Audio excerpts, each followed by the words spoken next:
Welcome to America's Day at the Races on MSG Plus. Happy Friday afternoon, everybody. Good to have you with us. It's brought to you in part by America's Best Racing, the go-to site covering the sport and lifestyle. Visit americasbestracing.net.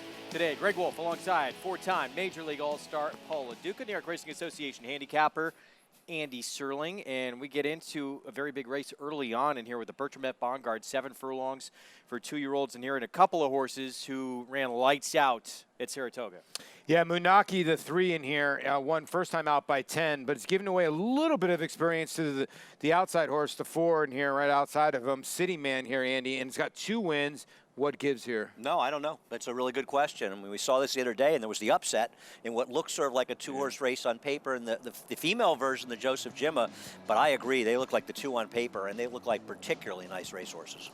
Well, there were 2 on paper in that race too, and in the end, what, Naked Avenger? They don't run them on paper. They run them on television screens. 3 through 8 we have coming up. Fast and Firm at Belmont. We also have Churchill 8 through 10. They are fast and firm in Louisville as well. And we want to remind everyone, get signed up, play along all fall meet long and beyond at Belmont. Bet $200, you'll get a $200 new member bonus when you use the promo code LIVE at sign up at any track, anywhere, anytime with NYRABets.com. So here is the field for an early feature race. 7 furlongs in this. Bertram F. Bongard and City Man is the even money favorite right now for Christophe Clement. Perfect 2 for 2. Both those wins coming at Saratoga this summer. And I have a question, Paul. City Man, his last start, beat the number 2 horse, Cleon Jones. Why is there a horse named for Cleon Jones and not one named for Paul LoDuca? They're both Mets. There actually was a horse named after me, and he could not run a step at Turf Paradise. Actually, Mully Pearson named the horse after me. Here was the funny side. And Cleon Jones, I think, will appreciate Belmont a lot. I don't know, a lot more than Saratoga, but I just don't know if he can make up the lengths on City Man, because he's a bigger type of animal is Cleon Jones. But City Man, his 2 races have been dominant. He showed to come off the pace after he got left, and then he broke like a rocket last time and then just sat and pounced. He runs this race. Him and Munaki could be well clear of the rest. Yeah, he has the experience. He has the stakes win. He's 2 for 2, and I agree. He was more professional in his second start. He just kind of took himself out of the race in his first start and made that nice, big, wide run to get it done in a track that was pretty fair first time out. Proved a little bit when he got more distance. Get 7 today. I like Munaki, though. I thought he was very impressive first time out, and the third-place finisher has come back and improved his buyer figure 9 points in a subsequent start here last week. And Jeremiah Englehart has incredible numbers with horses that were debut winners in dirt sprints, second time out, particularly at NYRA. Well, this was a joke. I mean, this horse just absolutely jogged. Never even gets the stick raised to him out of Jose Ortiz. I always like Jose. He'll never really hit him when they're up late, but he always keeps them detached just to make sure, hey, listen, we still got some work to do. Then he gears down on them very late. Now, like Andy said, Chowda came back to run a lot better second time out. Now you're just facing winners for the first time. And can he get away with a little bit of pressure? Now, 3 Jokers was good first time out, but it's going to have to improve to maybe make an impact on the top 2. The other thing is, and it'll improve, but I don't know if mightily, but he needs to improve. The other thing was he was the hunter in his first start. He drew that outside position, so he was in that stalking position, whereas today he draws the rail, and the speed is outside of him. Now, I don't think he can keep up with Munaki early. He'll probably outrun him, but he's not necessarily breaking from the same kind of comfortable spot he broke in his debut. It's true. 4 to 5 on City Man. Bill Parcells, August on farm with the 3. Munaki, who could be the speed of this group as well. Let's check in trackside for the first time today with Maggie Wolfendale. What a good-looking group we have for this Bertram F. Bongard, our feature on this Friday card here at Belmont. And we'll start by talking about your current favorite. That is number 4, City Man. And here as he comes off the back of yet another win in the funny side, looking for his 3rd straight in a row here for Christophe Clement. We saw him a little bit more focused, a little bit more in the bridle early in that 6.5 contest at Saratoga last time out. Now, not to say that he'll be on the lead this time around by any means, because he is that relaxed horse who has that athletic frame that feels as though you can kind of place him wherever you want to, and when you call on him, he's going to be there. He looks much the same as he has in all 3 of his efforts. I like what I see, and I can't really talk anybody off of him, though he is the shortest price at 4 to 5. Now, his main rival to his inside is number 3, Munaki. Once again, he was sharp in the paddock. He looks fantastic. I mean, I am slightly partial to these liver chestnuts, that darker chestnut color, because they always just look so healthy. They have that healthy gleam to their coat and their muscle mass and their flesh. So he looks great. He is sharp, as I said, so expect that early speed to be present once again. I think the horse, though, that gets most improved, though, is number 2. That is Cleon Jones. And if there is some hitting up front, then maybe he can pick up the pieces. And I have always felt that as the distances get longer, as this is 7 furlongs, he will get better. And each time I see him, now that this is his 4th start of his career, he improves and he gets stronger. So I'm going to take a shot here at 7 to 1 with Cleon Jones, Greg. Maggie, thanks. There's Cleon moving in line. Tail of the cat, 1 of 2 in here for Jeremiah Engelhardt, 7 to 1, but 6 to 5 on Jeremiah's Munaki from post 3 with Jose Ortiz. Could be the one to catch. I picked Munaki. Who do you like, Paul? You know, I ended up picking City Man, but I couldn't separate either of them. And I think the one's getting disrespected. I think the one actually does have a little talent. I just don't know if he's up to par with these two. This is a good group of New York breds. There's City Man being a little stubborn, moving into the gate. The only 2-time winner in this field. And then we have a maiden on the outside, the Italian-American. Let's send it upstairs. It's the Bertram F. Bongard, the voice of New York racing, with the call. Here's Larry Collmus. Just waiting for the Italian-American to take position in the outside stall. Long shot here at 22 to 1. Right now it's even money on City Man. 7 to 5 on Munaki. And they're all in line.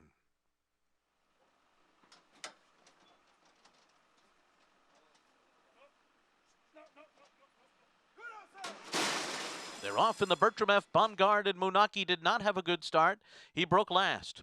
It is 3 Jokers who goes out to the front. Munaki moves on the outside of City Man and now is in contention after breaking behind the field. Cleon Jones will sit 4th. The Italian-American last of this quintet is 5.5 lengths off of 3 Jokers, who's been joined now by Munaki on the outside. And these two are together through this opening quarter mile up in 23.16 seconds. City Man and on the outside, Cleon Jones right there 3rd and 4th, and the Italian-American 5 from the front, moving for the far turn. Half mile to go. It is 3 Jokers, Munaki on the outside, a neck behind in 2nd. City Man rides the rail 3rd. Cleon Jones is 4th and right alongside of him. The Italian-American scrubbed on at the rear of the field to keep up. 3 Jokers on the inside of Munaki, stride for stride on the lead. Cleon Jones going to come wide. City Man's going to save ground, and right in contention here. The 4 of them a length and a half apart through a 46.71 half, and they're into the stretch. It's Munaki on the outside of 3 Jokers, City Man and Cleon Jones on the far outside. The 4 of them come down to the final furlong. 3 Jokers, right there to City Man, Munaki, and on the far outside, Cleon Jones. These 4 coming down to the wire. Can Cleon Jones catch them? He made the catch on the outside of 3 Jokers. The 2 of them were right together on the wire. City Man was 3rd between them, then Munaki. Bad break cost Munaki in the end. Ooh, I'm not sure who got it. Maybe Cleon Jones, the 2. Yeah, I was talking around the turn, and when it got real tight, the 2 just got such big strides. Yeah, and I think he's going to get there easily. Oh, yeah, he got there. He got there by a head or a neck. Yeah, 2-1-4. The 1, you know, got helped, obviously. Ooh, the 2 got the bobs. Yeah, the 1 got helped, obviously, by the 3 getting left in this race and got a clear lead. And what ended up happening, the 3 ended up putting pressure on the 1. And I was looking, going, God, you know, the 2, such a long striding horse, Cleon Jones. This Belmont stretch is going to really appeal to him, and that's exactly what happened. Yeah, the disappointment was City Man, who really had no excuse whatsoever. Obviously, Munaki would have been a lot tougher if he had gotten out of the gate, but they run the race from the start to the finish, and his start was not a good one. Nope. Well, we're going to show you that beginning. Keep your eyes on post 3. Munaki, his game speed, that's what he showed in his debut, and this is not what you want when you're a speedster. Well, he threw his head. It was just one of those bad timing things. He threw his head right for the start. I think it just left him sort of standing in the gate. And if we can show the pan of it, you'll see how badly he breaks. Now, it was a good job by Jose Ortiz remaining sort of chill on him after this and easing him up into what was a very moderate pace. But talking about a horse that was completely taken out of his game and legitimately spotted the field 3 lengths here, I would say, but also taken out of what he's most comfortable doing. Whether or not he would have won, there's no way we'll ever know.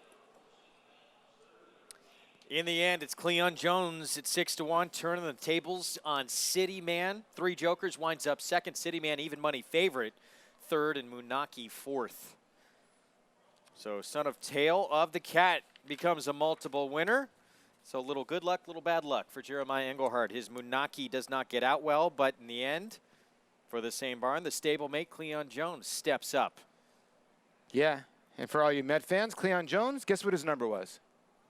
621. It just ran 2-1. 122 and 4. Final time, we'll be back with the prices. Set up the 4th race, which is the starts of the Late Pick 5 when we come back.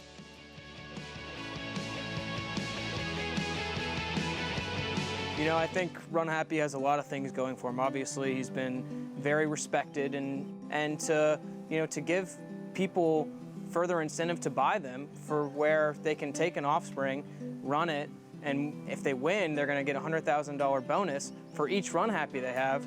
You know, it's another selling point from our perspective that really helps us promote the horses that we're representing and we're selling. Runhappy, standing at Claiborne Farm.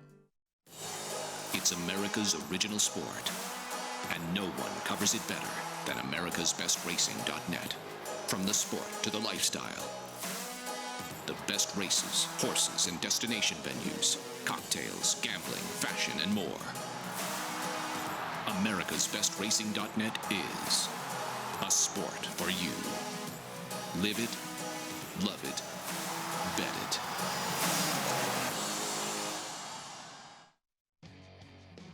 Back on America's Day at the races, and it's Cleon Jones, Irad Ortiz Jr., Jeremiah Engelhardt, his other runner, with the win for Gold Square LLC. Let's head downstairs to Maggie Wolfendale. And Jeremiah kind of said it best. Well, this was a little bit of a bittersweet victory here with Cleon Jones. Maya, we'll start with the not so great and move our way up as we'll talk about Munaki and what happened at the gate.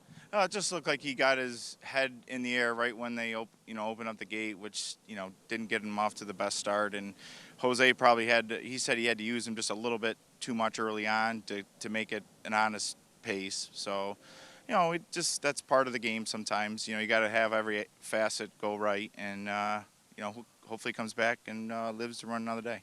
And that was only his second start of his career, so it's a lot to overcome and kind of be taken out of your game in which you won so easily first time out.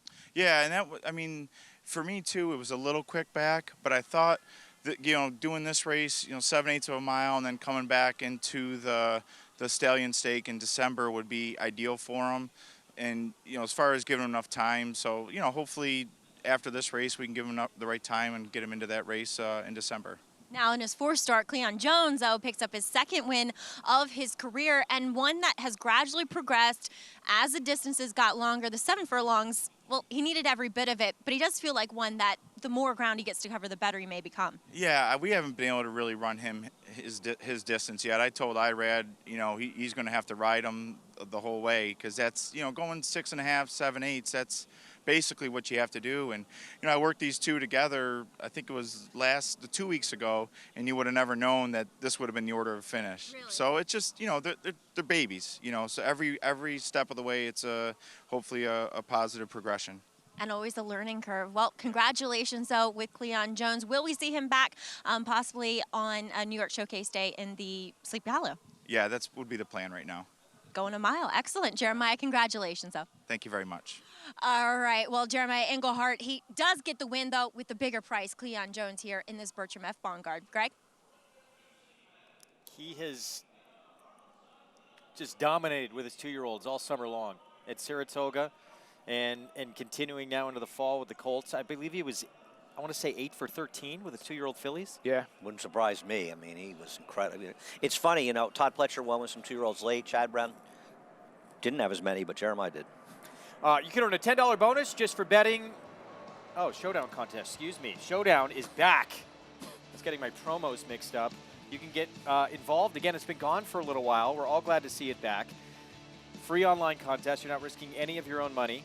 Go to NYRA.com/showdown to get involved, and it begins with the next race coming up today, the 4th race. You're competing for real prizes like a prize package to next year's Belmont Stakes. And this race, guys, kicks off this late pick 5, 6 furlongs, inner turf, entry-level allowance and restructure. Got on the turf for Christophe Clement for the very first time last start at Saratoga at 5.5. Rail was out, was 4 wide, and got the job done impressively. Yeah, I mean, it does seem like a lot of wide runners did well, especially at that time with me and the Mellon, but I agree. I thought he was very good in there and ran faster than these, and he just seems to me like he's supposed to be a real favorite. I'm surprised he's not a bigger favorite, to be honest. Price is going to come down. Yeah, it's going to come down. I think a lot of people are looking at a vet scratch on September 1st, but Maggie's going to explain what happened on that day. All right, here's what I was originally going to read, because we do have Churchill coming up. 50-50 bonus, earn a $10 bonus just for betting the best racing today. Bet 50 at Belmont, 50 at Churchill. On the NYRA Bets app, and win or lose, you'll earn a $10 bonus. It's available every Friday through the remainder of this month. Go to NYRABets.com for details. When we come back, batter up. We're heading to Churchill Downs. 8th race is next. Eclipse champion Blame was considered by many as the breakout stallion of 2018. His top runners included Grade 1 winner and Eclipse Award finalist Marley's Freedom, plus Grade 1 winner Fault, and graded stakes winners Morale, Beyond Blame, Miss Kentucky, and Blame. This year, his 2-year-olds have sold up to $700,000. Outstanding results, outstanding value. Blame, standing at Claiborne Farm. Whether you have Derby dreams or Midsummer Derby dreams, this is Tom Durkin to tell you a registered New York bred can take you there. Diversify. That New York bred Exact and the Whitney by multimillionaires Diversify and Mind Your Biscuits shows the kind of quality that allowed New York breds to earn more than $93 million on the world stage last year. On-track successes have spurred New York bred sales result. At the March OBS sale, Chestertown sold for $2 million. And this New York bred 2018 yearling brought $1 million at Saratoga. So get with the program at nybreds.com. What constitutes a promising stallion? Speed? He's still the fastest tappet ever around 2 turns. Pedigree? He's got the strength of the founding fathers, top and bottom.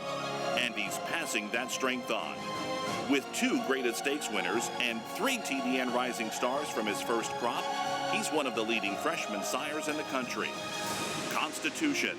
He's the son of Tappet we've all been waiting for. Racetrack Television Network brings you every race, from every track, on every screen, every day. With monthly packages starting as low as $5, RTN gives you great value and access to more live HD streaming and race replays than anyone. Visit RTN.tv today to sign up and watch on almost any device, including Roku and Amazon Fire. Use promo code TRYRTN for a 5-day free trial.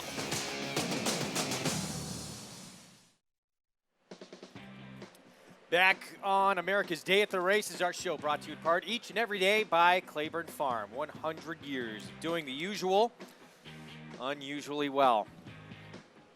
We have live action from Churchill Downs coming up today, races 8 through 10. The 8th race, 6 furlongs, maiden special weight in 3 to 5 right now. And complexifier Brian Lynch.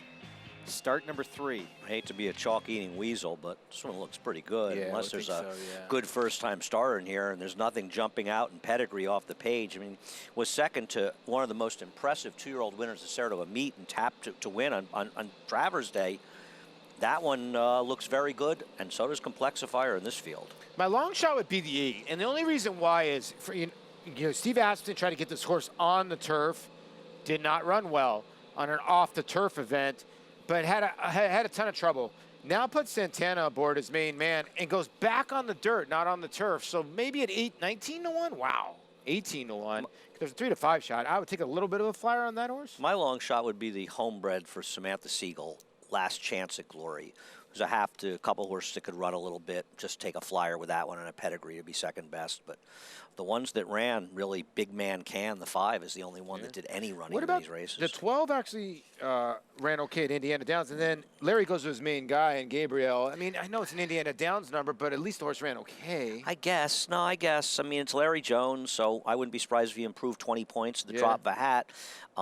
But boy, 3-2 in an 8-horse field at Indiana, and he finishes a distant third. That's true too. I mean, Larry Jones ships there for Fox Hill. It's a favorite. They're supposed to win. They're supposed to win, yeah. There's your big favorite moving in line, Julien Leperoux on board. He is going to have a very big mount next Saturday night.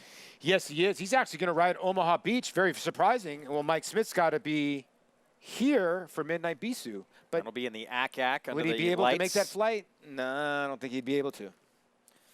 Going to see the horse who would have been your Derby favorite returning to action for Richard Mandela next Saturday. It's going to be a fun day. Really fun day. We'll see if Complexifier in the meantime could get the job done here for trainer Brian Lynch as they continue to load up. Start number 3 will the third time be the charm after, as Andy mentioned, faced one of the more electrifying 2-year-olds we saw at the Saratoga meeting. Shoplifter beat him his debut is not bad either. That's true. Kowalski's pretty good too. Yeah, I agree, especially going 5.5. Yeah. Travis Stone with the call. Here's the 8th from Churchill Downs.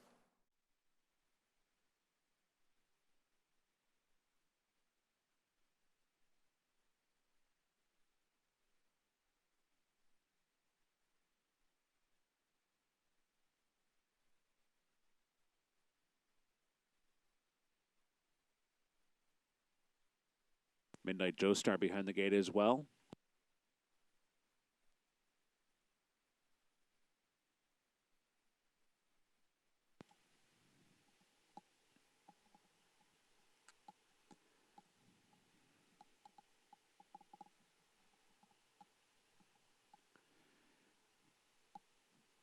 Waiting for Midnight Joestar, who was in and then backed out.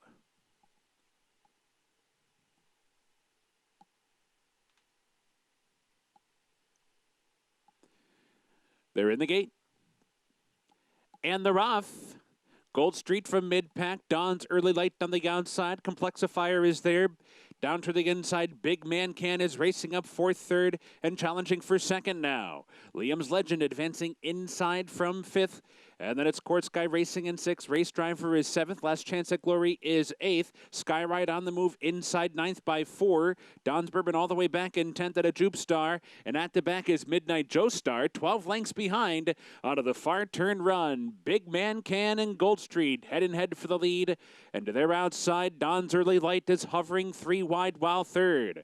Complexifiers waiting to strike in behind while 4th. Angles over to the inside, now goes outside. Goes 4 wide to the quarter pole for that one. 5 lengths back to Race Driver, who's winding up outside of Liam's Legend. Cutting the corner is Skyride off the turn. Top of the stretch, Big Man Can still in front. Here comes Complexifier on the outside, finding stride right outside the 8th pole and to the front. Gold Street battles on from 2nd.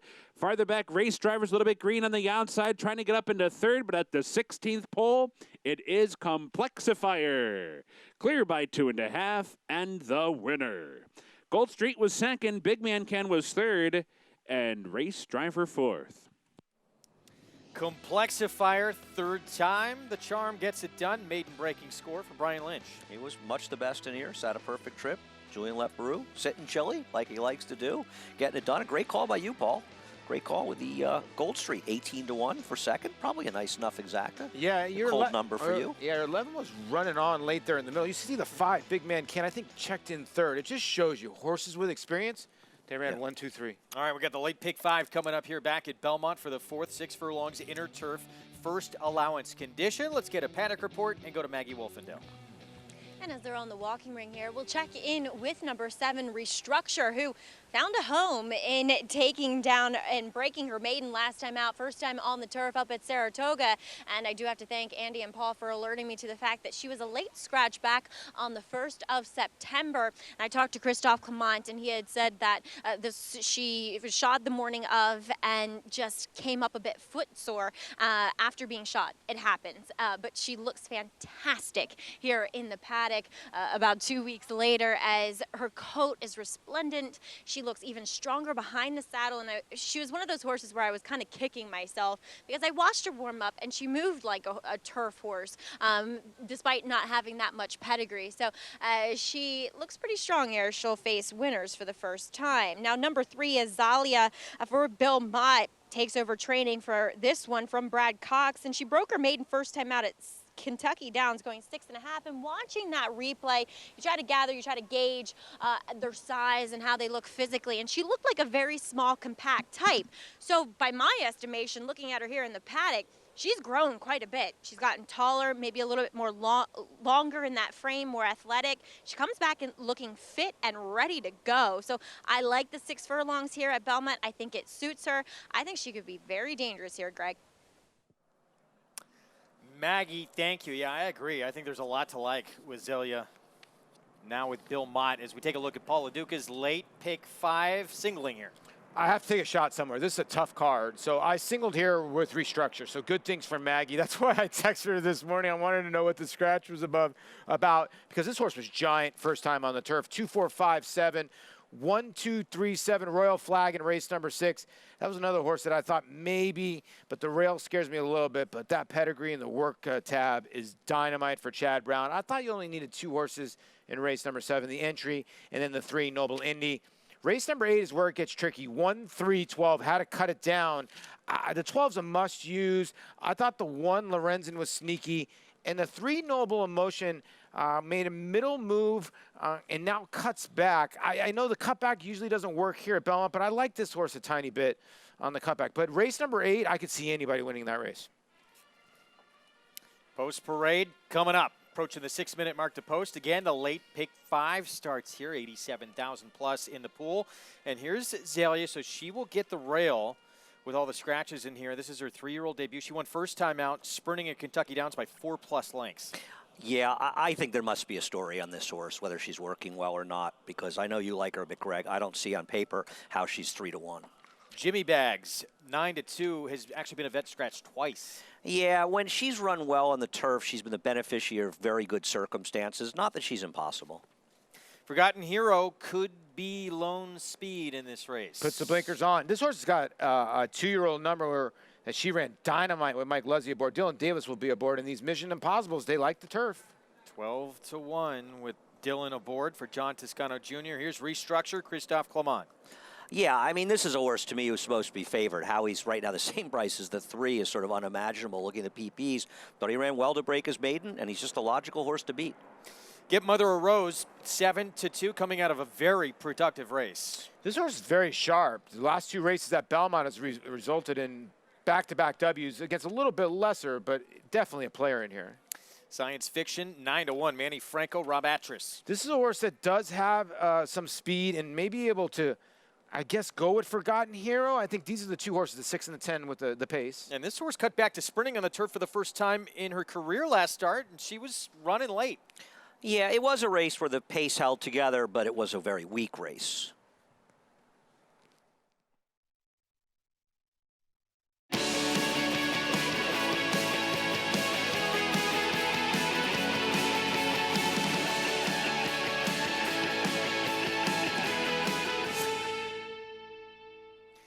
Welcome to those just joining us on America's Day at the Races, and those just joining us on Fox Sports 2. Our show brought to you in part by America's Best Racing. For the love of the race, visit americasbestracing.net today. Greg Wolf alongside 4-time Major League All-Star Paul LoDuca, New York Racing Association handicapper Andy Serling. Our late pick 5 is starting right now, and we have some very good races in the sequence coming up, including that turf race ahead, where there is an entry that looks doubly tough. Is that where you would single?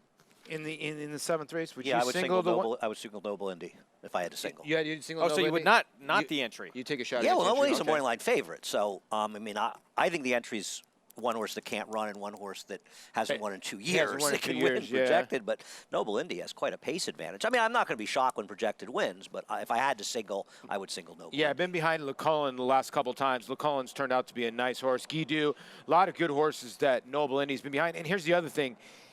Probably can control the race from start to finish, too. Probably the speed. Well, he's still looking for his first win on turf. We'll see if it happens this afternoon. Track conditions brought to you by Piranha Fly Spray, the preferred fly spray at Belmont Park. Main track fast, turf course firm as we get set for this late pick 5 coming up. And restructure, as you take a look at our race schedule still ahead, 4 through 8 here at Belmont, fast and firm, and Churchill Downs. Still races 9 and 10 ahead in Louisville. They are fast and firm as well. I think we all thought well, now that price is coming down, 5-2 on restructure. I thought he was supposed to be a relatively short price. Obviously, there has to be a gigantic story in the 3 Zalia, because this is, even if you like the horse, it's preposterous for him to be 3-1 or 5-2 at this point. I'm going to try to wire the field, though, with the 6 Forgotten Hero, who got a big scratch when Brass Ring came out, and I thought his 1 turf race is really not that bad. It wasn't. 21 and change, and 40 they blazed on the front end that day, and that was against Open Company. So I see where you're going there. And I'm not a really big fan of Jimmy Bags. I think Jimmy Bags is going a different direction. I agree. Here's the 7 restructure.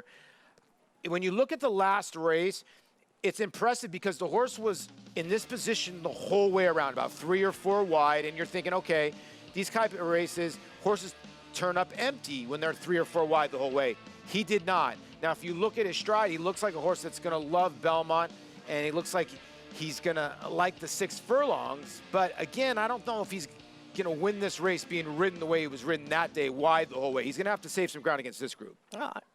I think if he runs back to his last race, he's going to win this race. I mean, to me, it's pretty simple. I'm not saying he's going to win the race. They don't run them on paper, but that race was just better than these in every possible way. I just think he's super logical. Now, but will she take a move forward? That's the big question here. Tackling winners for the first time. Let's check in again with Maggie Wolfendale.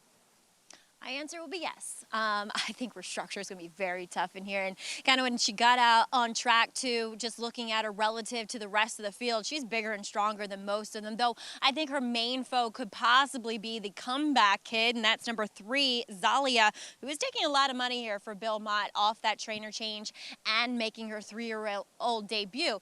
She was fairly quiet and calm in the paddock, and then when Joel Rosario got in the iron, she perked up significantly when she got out here on track, really got sharp, and that's always a good indication with these turf sprinters. That's what you want to see. So I think she's probably the main threat. And then the other horse who really caught my eye is number 11 on the outside, Ebullient, for trainer Mike Matt. She tried a 5.5 turf sprint down at Laurel last time out. She was coming slowly. It was dominated a bit towards the front end, kind of an accordion type of race where they all sort of came together at the end. But maybe 6 furlongs here at Belmont would be more ideal for a filly who is a bit bigger, a bit scopier. She was moving so nicely out here on the racetrack, just floating along. I just really love the warm-up she got beneath Hall of Fame rider John Velasquez. And Ebullient, I don't know if there's really going to be any kind of pace meltdown necessarily in here, but she could be one running at the end, picking up pieces, Greg. All right, Maggie, thanks. And, yeah, this is just the second time sprinting on turf for Ebullient. She's faced some good ones, too. She faced a filly named Desert Ride when the Woodbine Oaks, the Wonder Where at Woodbine. Of course, those going longer on turf. Here's a look, though, at the one who could be loose on the lead as we look at our analyst selections. And Forgotten Hero, blinkers going on, sharp drill, has run since that sharp drill, but looks like the only one who wants to go to the front in here. Yeah, I mean, her first 2 races were very, very good. She lost her form badly, and her 4 dirt races since then have all been horrific. But her one lone bright spot in that was when they tried the turf back in April, and Eloise, who won that race, I think would be favored here probably, and I think she's better than these horses. I thought she ran very, very well to the late stages, and as the controlling speed, I think she merits a look. I bet a 7-6 is my major play here. And listen, I used horses like the 3 Protected Leagues. I don't like her, but I know the money must mean something. But I'm going to try to get her into the number somewhere. 5-2 on restructures. You look at Churchill Downs prices. For those just joining us, we do have 8 through 10 at Churchill coming up. We just saw the 8th, Complexifier, huge favorite, maiden breaking score, start number 3. But, Paulie, as for this race, are we dismissing the 8 a little bit? I mean, like, I know the 7. We're talking about the 6. And the 8 is right on the 7's heels here at 7-2. And I think more logical, like Andy says, than the 3. Horse that's... The 3 is 5-2. Yeah, I know. Down. Back-to-back races with two different riders. Now, Jose gets back aboard. I know the Beyer figures aren't great, but this filly's in good form, and she keeps getting better with each start. Well, a horse who ran second against Get Mother Rose last start, and Get Mother Rose ran third, came back and won at Kentucky Downs by 3 lengths on the turf. 4th place finisher would win the Christie Cat next out. She ran 4th in that race. It was a productive group. She runs back to her last race. She's a big-time player. There's nothing about... Listen, if you like Zalia, the 3, and you get 8-1, like the morning line, I got no problem with taking that price. There must be a story. If you're betting Zalia, the 3, at 5-2, she better win. Yeah. Because this is ridiculous. Late pick 5 starts here. We send it upstairs to the voice of the Triple Crown for the call. Here's Larry Collmus. They're all in line. They're off. Forgotten Hero had the best beginning.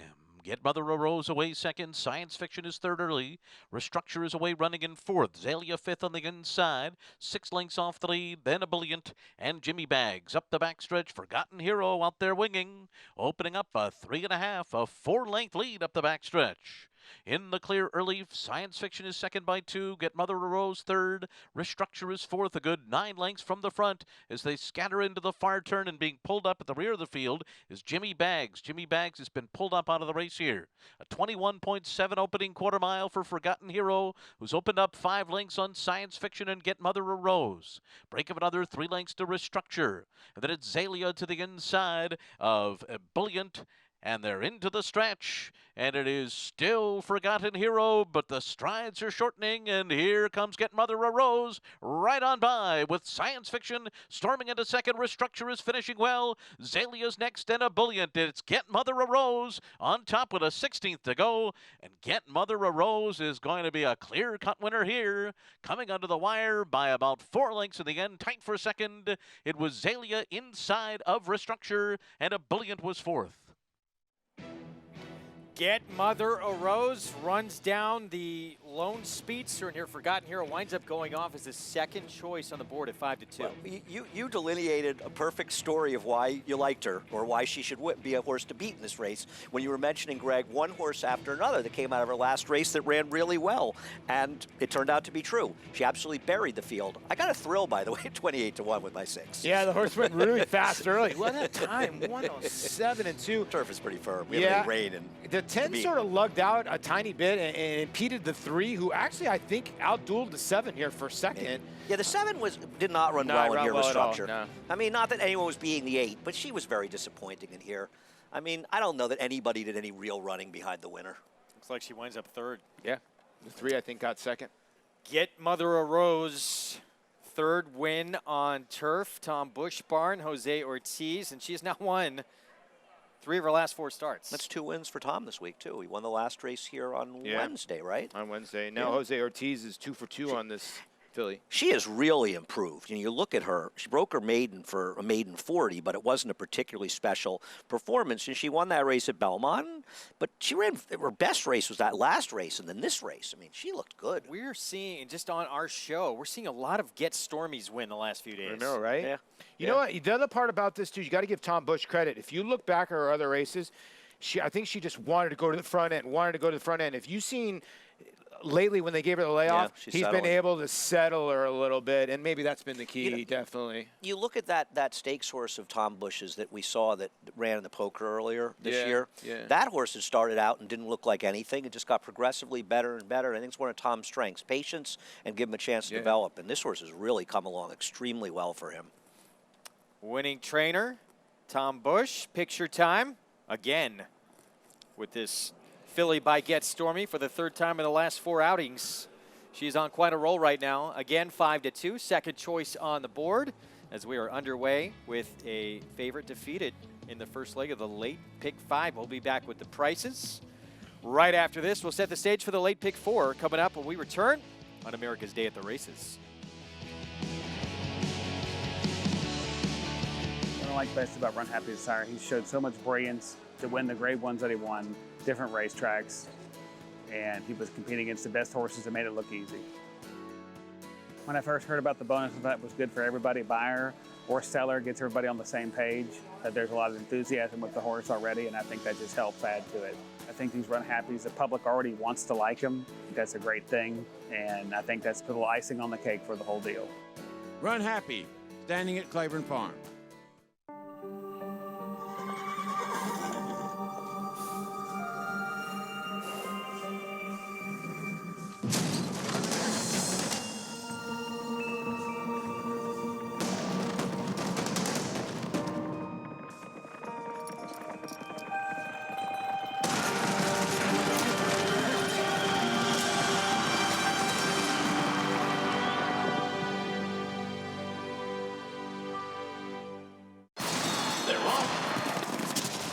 Bet the horses anywhere, anytime with NYRA Bets. Rushes out of there to take the lead. It's easy on your computer or NYRA Bets app. Earn valuable reward points on bets. Play in our exclusive promotions and earn cash rebates. Off the turn with a link to the half lead. Sign up now. Bet $200 and get $200. A dramatic finish. Bet any track, anywhere, anytime. NYRABets.com. You're watching America's Day at the Races on Fox Sports 2 and MSG Plus. Get Mother a Rose. Daughter of Get Stormy wins for Tom Bush, Jose Ortiz, and now 3 wins in the last 4 outings. $7.10 for the victory. Let's head downstairs to Maggie Wolfendale. This feels a little bit like deja vu, Tom, as I was just talking to you Wednesday. But Get Mother a Rose, she has really come to hand for you this year. Yeah, we've been real pleased with her. She's a very light frame, delicate filly, and you know, she's just coming into herself here in the fall of her 3-year-old year. So, you know, we're hoping for bigger things for her later. She's a very sound filly and a very good mind. She's a very composed filly all the time and doesn't take anything out of herself in the morning. So, we think she might do some more for us. Now, I know we haven't had much rain or anything like that, but that's a very credible time of 107-1. Yeah, I mean, you know, we kind of need some rain around here. It'd probably be better for all the horses, but yeah, I mean, she probably ran pretty fast today, and it looked like probably her best race. So she's coming around. And as I said, deja vu, also talking to you, but another progeny of Get Stormy. How cool is this? Yeah, it's fantastic. I mean, we're, you know, he's a big part of our life. He's a big part of the barn. He has been for a long time. So we're always happy when we get another winner for the stallion. You got a big one here. Get Mother a Rose. By the way, she named after anything special? No, but Mary Sullivan named her, and she loves the name, and this is her favorite filly in the barn. Oh, good. The barn favorite's always nice when they win. Tom, congratulations. Thank you so much. And Get Mother a Rose, well, she just keeps things coming for Get Stormy, and it's kind of deja vu for me even, Greg, as I remember when I first started this job interviewing Tom about his very flashy and talented colt. Nice little memory. That was a nice interview. You could really sense how pleased Tom was with the victory and how much this horse meant to him. And that was a really, really nice interview. Sometimes when you turn anybody around, it could be in any type of sport, but he has turned this filly around just to be able to get her to settle and finish. And he even said to Maggie, look, we're looking for big and better things. And it just shows you, that's why I love turf racing, because a $40,000 claimer, it can turn a horse's career around. And this horse is obviously getting better and better. Race 5. Mile on the turf. An allowance optional claiming group in here. Seems like a wide open race right now. A Dakota, 1 of 2 in the race for Jason Service. Favorite just claimed by the Service barn. He also has the Rail Runner. We'll talk more about that group in a moment. We go back to Louisville, Churchill Downs, their 9th race, mile 3/16 on the main track. This is a first allowance condition as well, and Job Security favored right now for Neil Pessin, coming off a 1.25 mile maiden special weight win at Churchill in late June. I don't know. I'm rooting for our man Tom Amos. Yeah, I like his horse, Tappet Wise, here. Yeah, Tappet Wise, I think, has got a shot. 1 for 10 lifetime. No fireball shot. The one's out. Yep. So you get the 1A.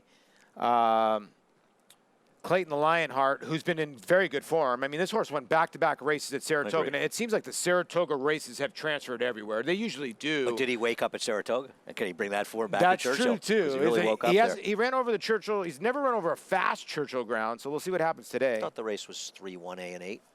They look like the right. Yeah, they do like the right 3. Yeah. I like though. Why is Amos's horse Tapit? Why 6-1 here?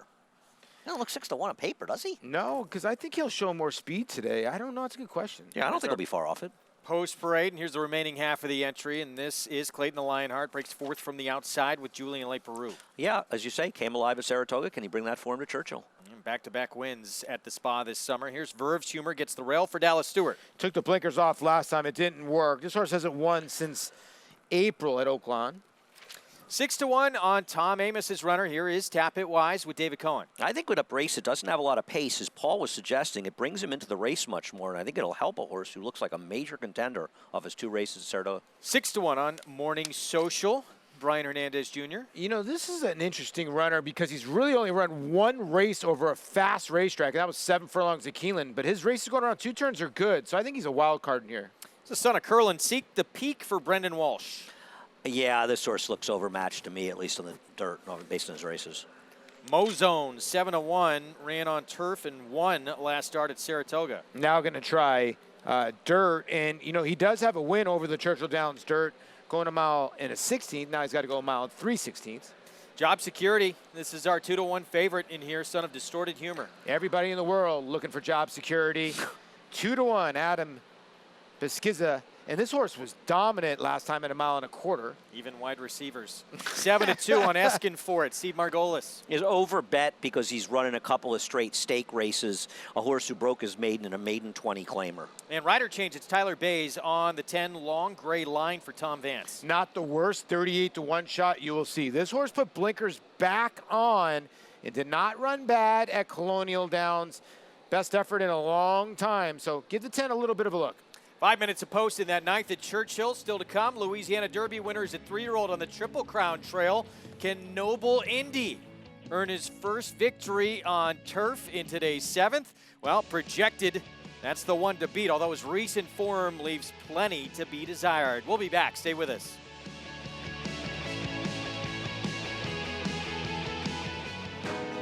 Flatter. This prolific son of A.P. Indy has sired 6 millionaires, including Eclipse champion West Coast. This year, he's adding even more stakes winners to his outstanding record, including Sovereign Award winner Avies Flatter. In the auction ring, his yearlings have topped the Fasig-Tipton July sale 2 years in a row. Success on the track, success in the ring. Flatter, standing at Claiborne Farm. We're gonna go traveling.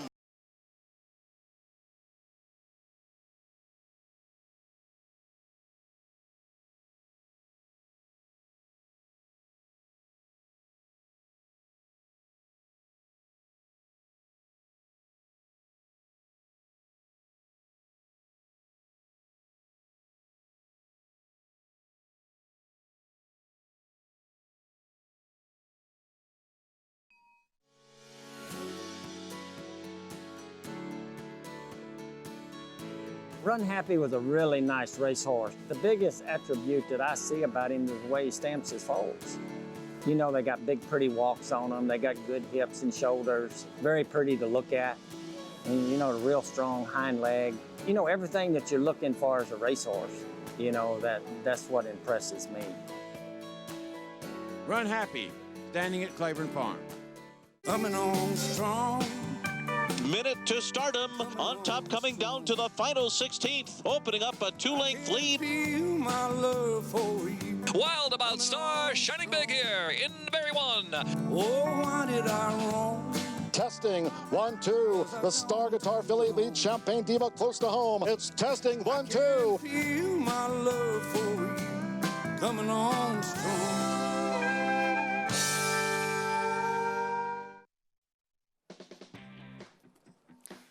Back on America's Day at the races. Thanks for spending part of your Friday afternoon with us.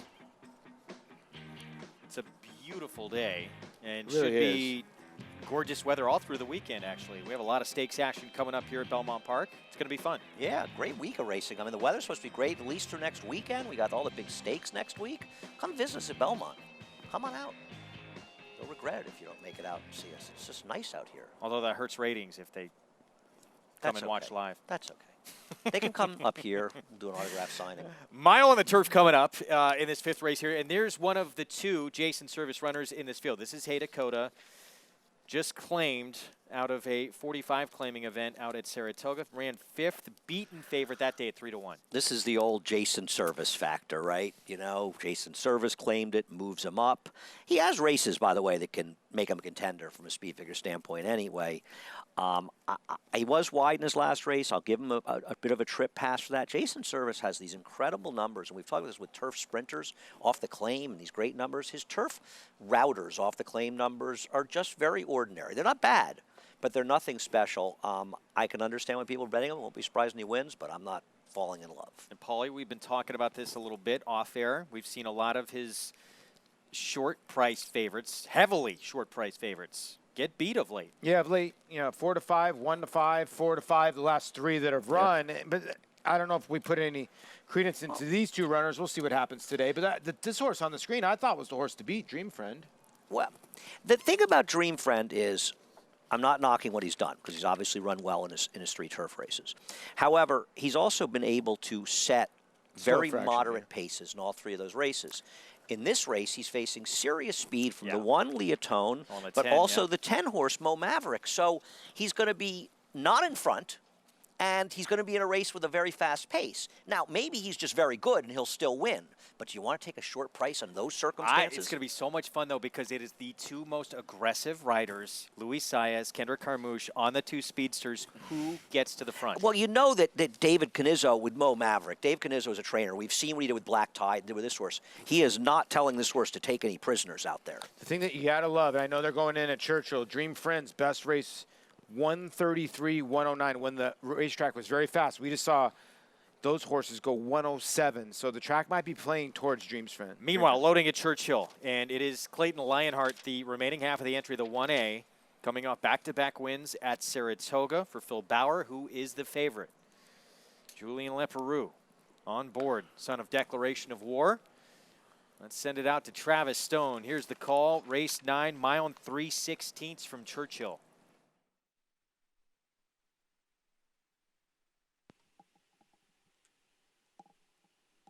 They're in the gate.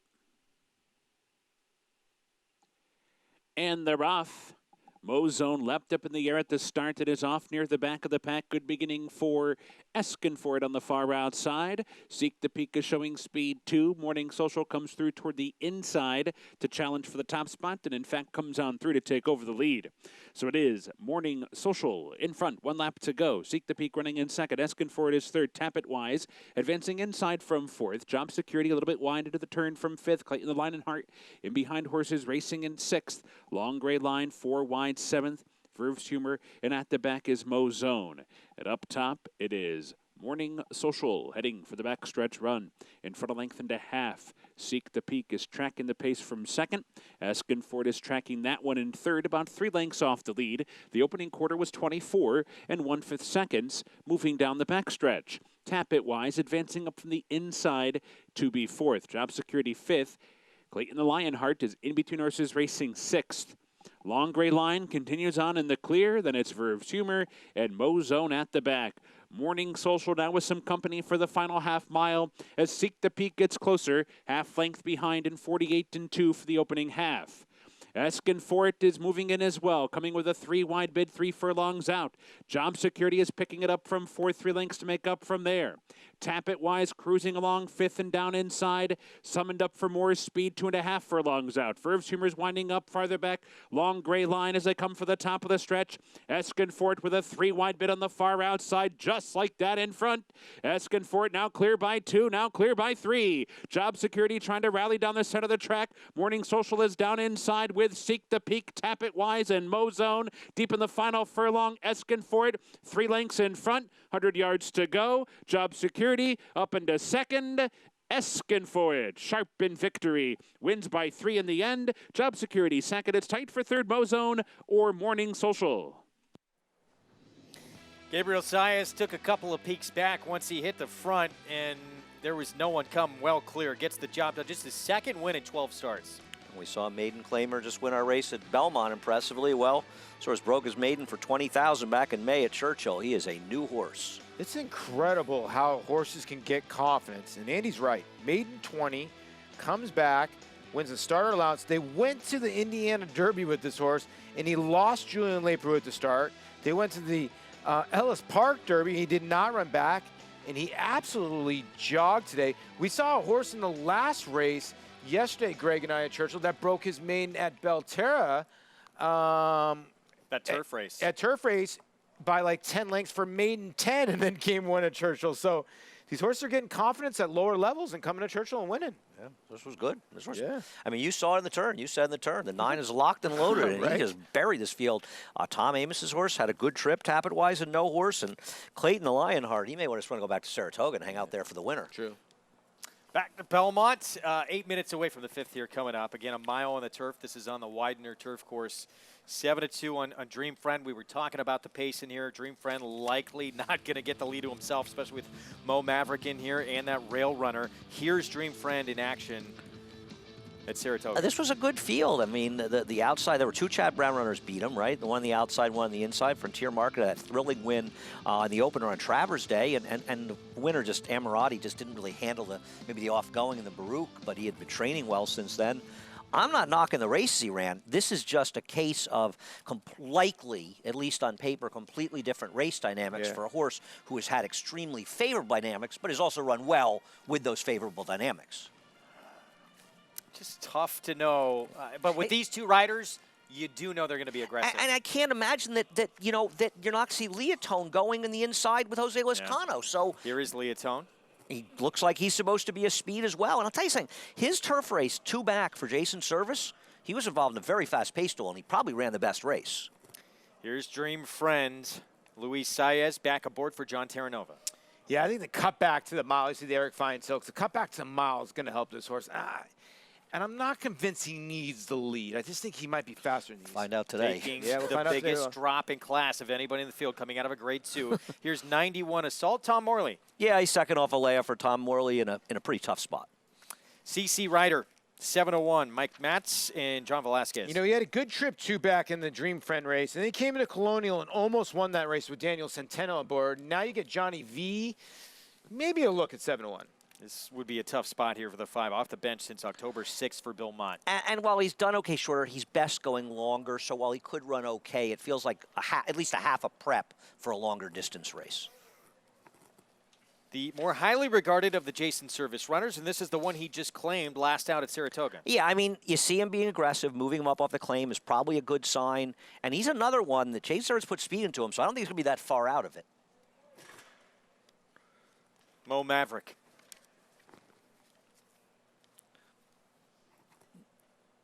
Oh, we go to the 11, Aquaphobia. He's my top choice in this race. I like a cutback in distance. He's going to get some pace in the race. I think he figures to get a decent trip. He's fast enough, and he's a square price in a very competitive race. Yeah, face Annals of Time, couple back. See if he can get back to that Gulfstream form. That would make him a major player in here. 6-1. Here's the 10, Mo Maverick, son of Uncle Mo for David Canizzo, and the other primary speed. Well, he is the speed. He almost pulled off the theft of all theft in the Kingston's Gucci Factor, ran him down, and Offering Plan was right behind him. But let's see what happens early here. I'm wondering if Luis Saez, who usually is on Mo Maverick, now on Dream Friend, he sort of knows the 10. And you're right, Kendrick Carmouche, the other aggressive jockey in this colony, lands on the other speed in here. This is going to be very interesting first quarter to half a mile here. There's a look at the comebacker. So we've not seen this 5-year-old Classic Covey since October 6th of last year. He does have a win at a mile. That was off a maiden score, and it came here at Belmont. Listen, I mean, you could argue that on his best race, he's the best horse in this race. But, you know, more like how you talk about the 2, it's circumstance, right? It's not just about finding the best horse. It's finding the best horse that you think fits the circumstance. And while I'm sure Bill Mott and his crew would love to win here, he's a better horse going longer. But if the pace collapses here, isn't he going to be running at the end? Oh, he's going to be flying. He's going to be rolling at the end. Now, Aquaphobia has beaten him before. That was at Aqueduct. he was way, way back. And when he won his Belmont race, he was 8 of 8, dead last, and he rolled home. He gets some pace, he's going to be way out of it, especially with Rosario. But you know the way how Rosario likes it. He likes it back there, and he likes to circle fields. Thing about Classic Covey, both wins here. Let's go to Maggie for more. We'll check in with that layoff runner, and I completely heed what Andy is saying about Classic Covey in regards to the longer distances. And yes, on form, his better races have come a bit longer, but at least from a physical perspective and the fact he is by spring at last, he looks as though a mile physically is A-okay. I mean, he's actually a bit smaller, a bit shorter coupled. He comes in off the bench. He is sharp. He is keen, as we see a solo warm-up by Joel Rosario for him, and he's just bouncing along on his toes.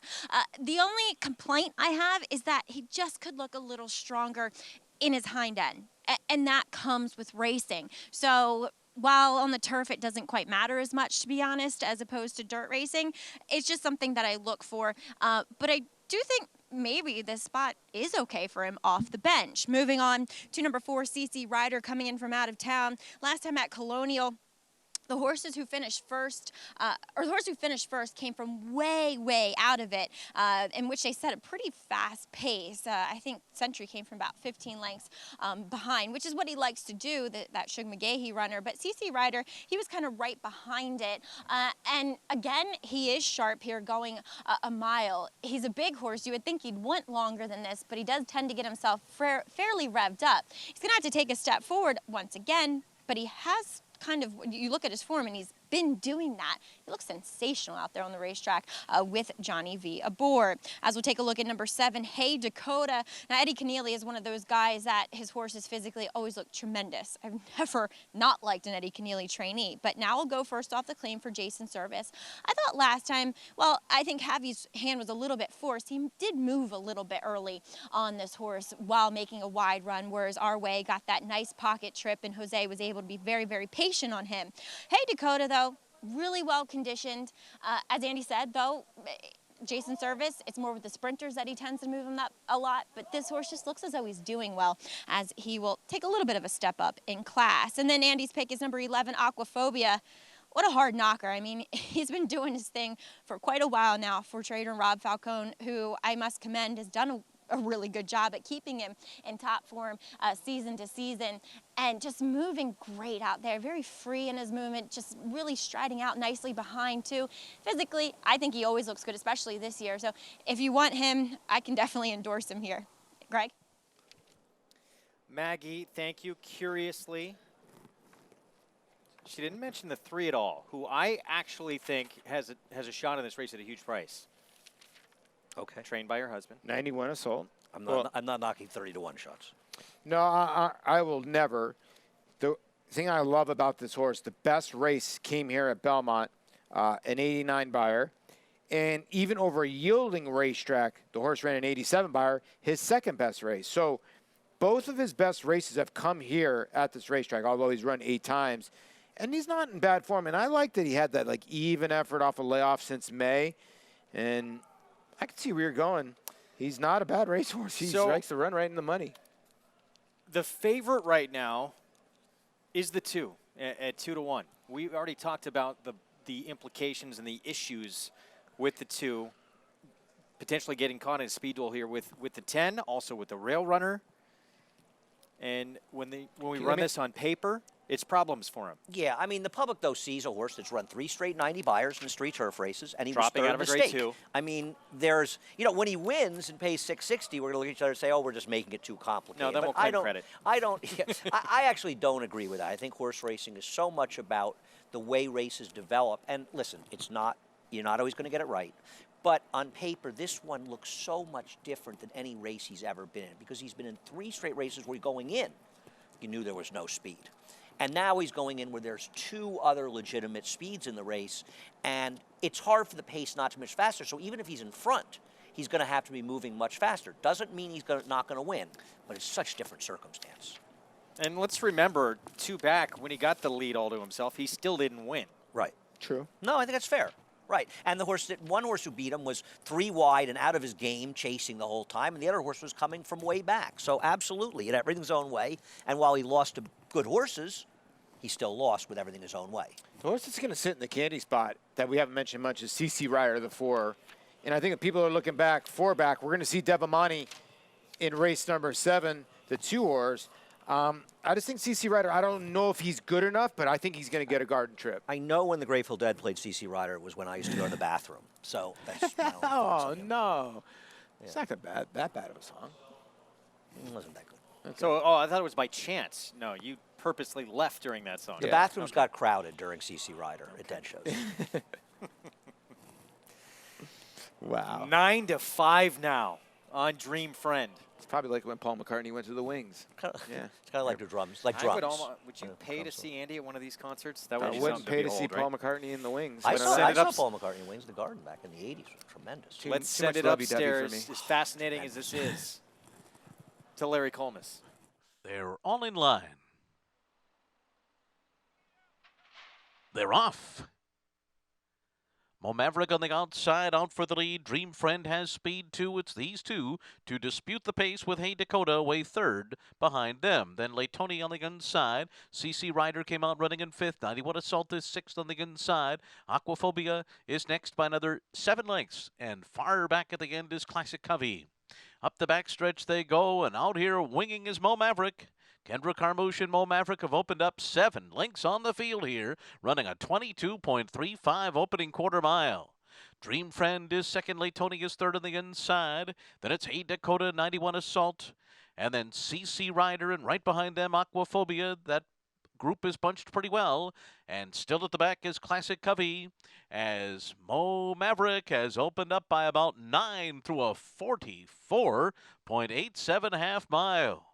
Mo Maverick in the clear by 8 lengths on the far turn. Dream Friend is taking up the chase from 2nd. Hey Dakota's 3rd on the outside. Laytoni is 4th, and 91 Assault Aquaphobia, followed by CC Rider and Classic Covey.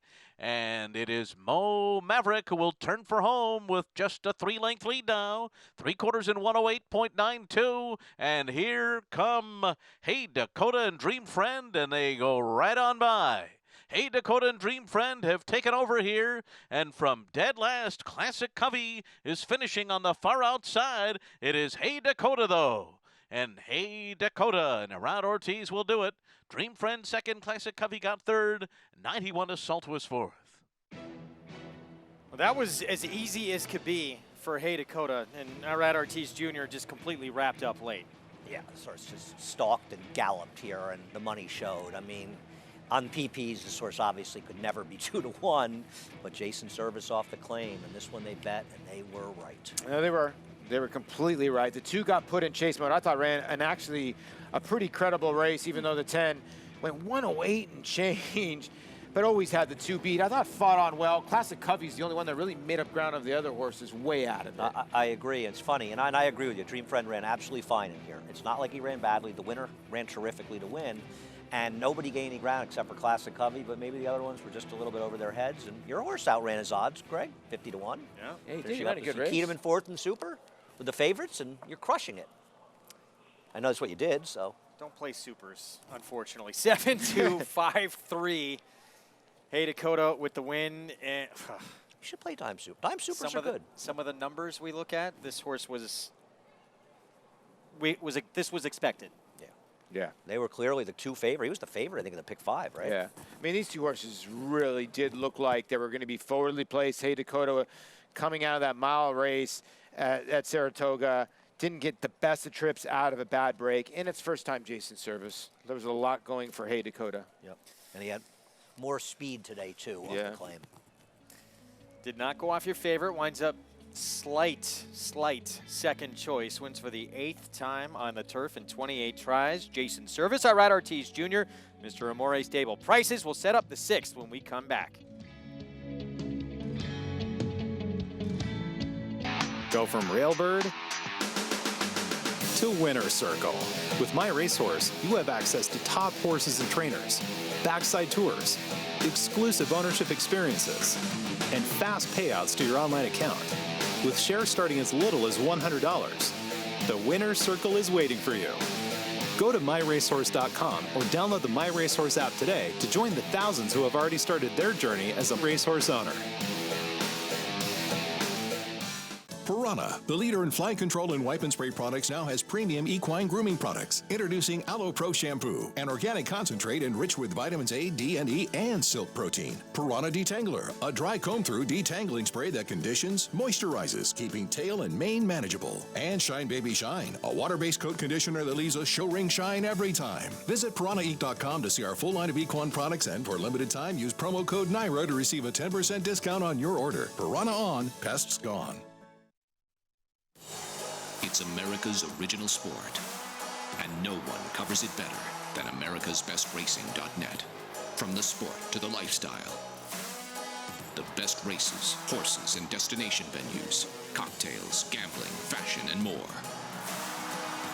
americasbestracing.net is a sport for you. Live it, love it, bet it.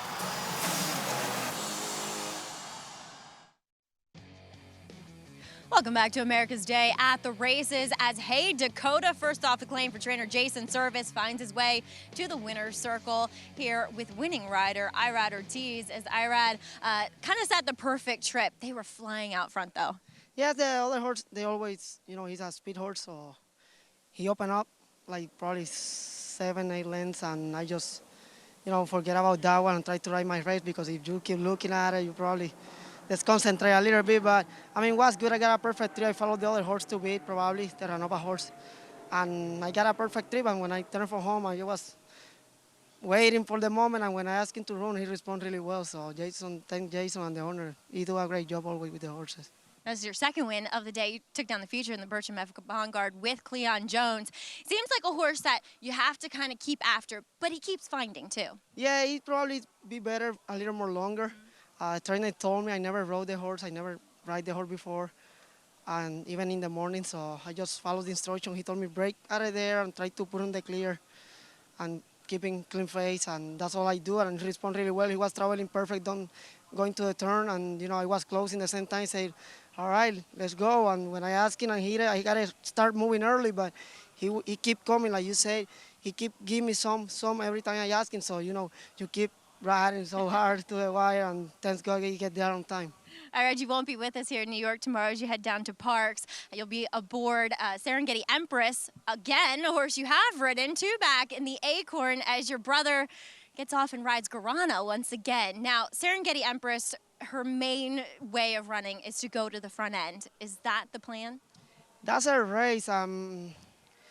Here, Guarana beat me probably by 4 lengths, but I went a little fast going to the mile straight, and we went a little too fast. Probably now with 2 turns, I can probably relax a little more. And Guarana is a nice filly, and I just wish the best to all of them in the race, and you never know. Probably another filly tomorrow win, but I'm gonna try to win it. So, I mean, let's see what the trainer said, and we go with the plan. All right, Ira, well, best of luck. Congratulations on both your wins today, though. Thank you. All right, well, I guess we'll have to wait and see. Should we text Greg and see what the instructions are as far as Serengeti Empress is? Tom Amos, our good friend? Yeah, I'm sure it's really up in the air. What do we do from the inside with one of the speediest fillies?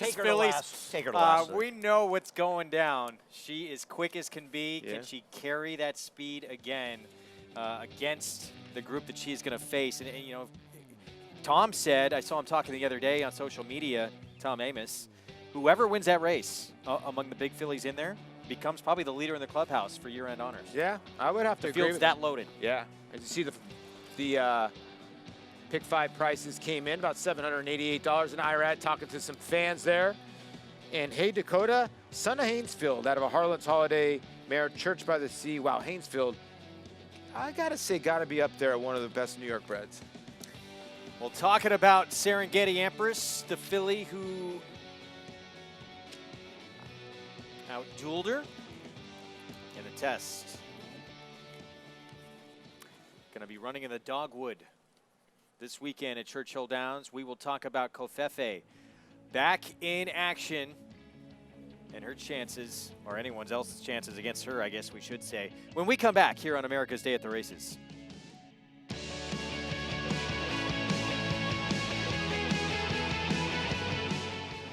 Grade 1 winner and track record setter Lee. He traveled the world competing against the best of his generation. Now his progeny are hitting the track. His first winners include Saratoga standout Vass, with juveniles selling for over $400,000 and yearlings bringing up to $650,000. The sky is the limit for this promising young stallion. Lee, standing at Claiborne Farm. That time at Oaklawn, win a home run. Made for a big night. Bet on your favorite teams at Oaklawn's new race and sports book. Oaklawn, a new level of action, a new level of excitement. The thermal spring waters our city is named after are known for their legendary healing properties. Their thirst-quenching properties are pretty nice, too. Hot Springs, Arkansas. It's different here. Come see why. They're off. Bet the horses anywhere, anytime with NYRA Bets. Rushes out of there to take the lead. It's easy on your computer or NYRA Bets app. Earn valuable reward points on bets. Play in our exclusive promotions and earn cash rebates. Off the turn with a link to the half lead. Sign up now. Bet $200 and get $200. The dramatic finish. Bet any track, anywhere, anytime. NYRABets.com. Tom Durkin letting you know New York breds start with an advantage. At the sales, buyers pay up to 7 figures. And there's over $2 million in stakes money limited to New York sired horses in the New York Stallion Stakes Series, like the Park Avenue for 3-year-old fillies. Newly minted wins it for fun. For fun and money. The winner's share generates an additional $55,000 from the New York Breeding Fund. Funny Guy's gonna do it. Funny Guys win in the Times Square division generates the same money. So get with the program at nybreds.com.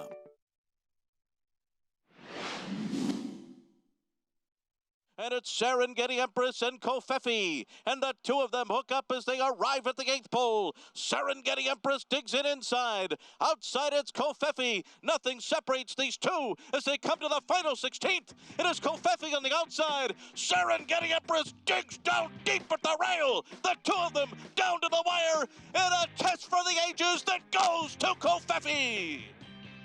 She is a mile the horse to beat in the dogwood. Kofefe, brilliant stretch duel, out-dueling the Kentucky Oaks winner, Serengeti Empress, to a grade 1 win in the test. The question now becomes, did that stretch duel take enough out of her that she might be vulnerable in the dogwood on Saturday? You could say that. I mean, Serengeti Empress gave her everything she can handle. Now, 3-5 on the line.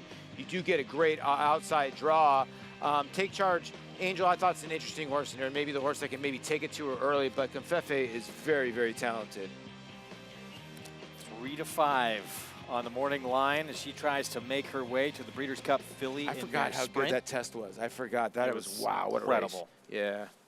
Wow, what a race. All right, we got the nightcap coming up from Churchill Downs. On the turf, mile and an eighth, a maiden special weight, and this is a tasty betting race here. 4-1's your favorite. That's latest version, the 9. For Victoria Oliver. Yeah, I mean, I thought she might be mildly the horse to beat in this race, but she's had an awful lot of chances. It's a tough. Looks like a speed in here in a race. Doesn't have a ton of pace, but she should be close. Here's Road One, Calvin Burrell, Danny Pites, 12-1. Looked a little bit on the slow side here, and without a lot of pace, this one could be trailing early. Another day of sun will cut back in distance for Ben Colebrook now. This horse ran at Tampa and at Belmont. Was in the Christophe Clement barn, and you're right now in the Ben Colebrook barn. Does a good job with his horses. Champagne Diet, daughter of Declaration of War. She would have to improve off her Delaware race where she was second at 2-1 last time. Ben Colebrook, he trains the 2. He also trains his first-timer Unchained. I mean, getting money. I love the pedigree. A Dan Silly filly out of a Chester House mare. This horse was bred in Ireland and is taking a ton of money at the window. Trish the Dish, 10-1, Robbie Alvarado. Yeah, coming in from Canterbury, but getting a trainer switch back to Brian Lynch, who had this horse with some ineffective races earlier in her career. Here's your favorite right now, Ms. Bigley, James Graham for Keith DeSormo.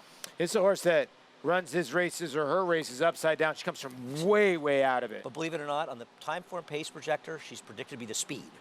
Really? RC Kisses, 39-1. She will not be anywhere near the front. At any point in the race, probably, Greg. Emily Hill, 7-1, State's debut for Norm Cassie. This is a Juddmonte bred filly by Dan Silly. Seeking the Gold there gets Lasix, Le Peru, and Norm Cassie. Maybe a good look at 7-1. Back to favoritism, the 9, latest version, Victoria Oliver. Yeah, I think that she's very dangerous in the air. And the thing is, even though she has a bunch of seconds and thirds, she didn't do them at short prices. And a couple of good efforts at Ellis for Daddy Made Me Do It, Paul McGee. See, this would never work if you dropped this to your mom. Dad made me do it. But if you said, Mommy made me do it to your dad would understand. But this filly is improved way better with blinkers. So true. So true, right? All right, we'll get back to that race. What you're saying, but okay.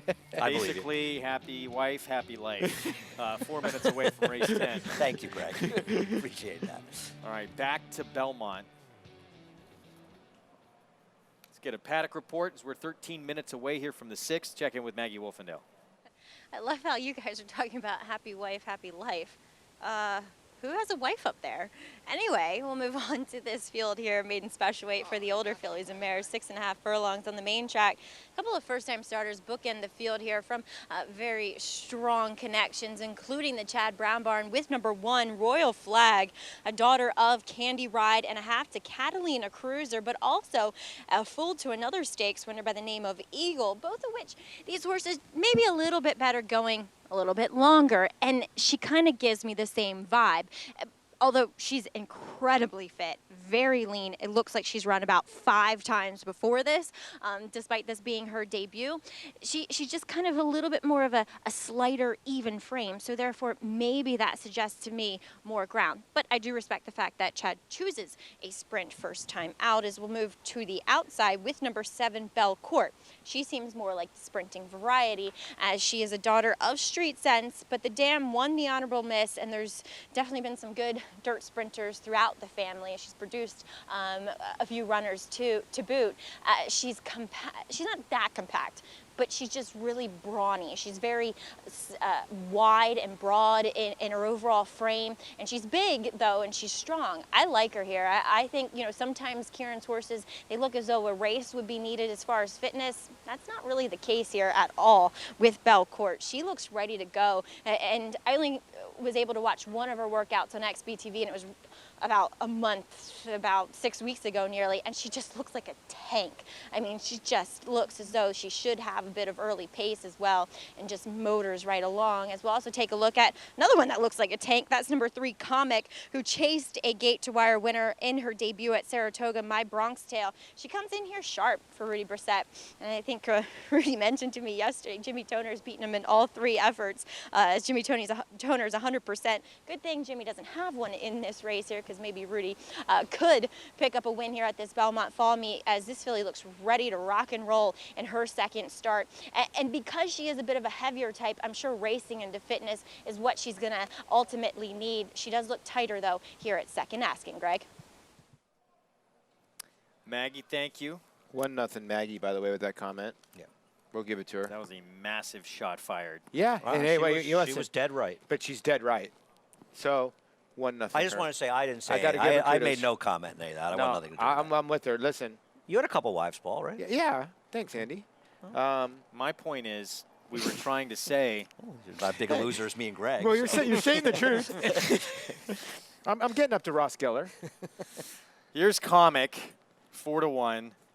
There was a little bit of steam on this filly. Yeah, first there was. Time out. This Rudolph Brissett runner, and showed a little ability and then completely checked out of it. Yeah, I think so. The thing I like, Andy, is that Jose sticks, and the horse got a bullet drill. Was up on a 109 and change pace going 7 furlongs, which is tough to do first time out. So probably got fitness out of the race at least. Yeah, I mean, it wasn't a particularly fast pace. They went 23.46, but the winner's okay, My Bronx Tale, and she was the speed in there. Obviously, a good firster's probably going to beat her.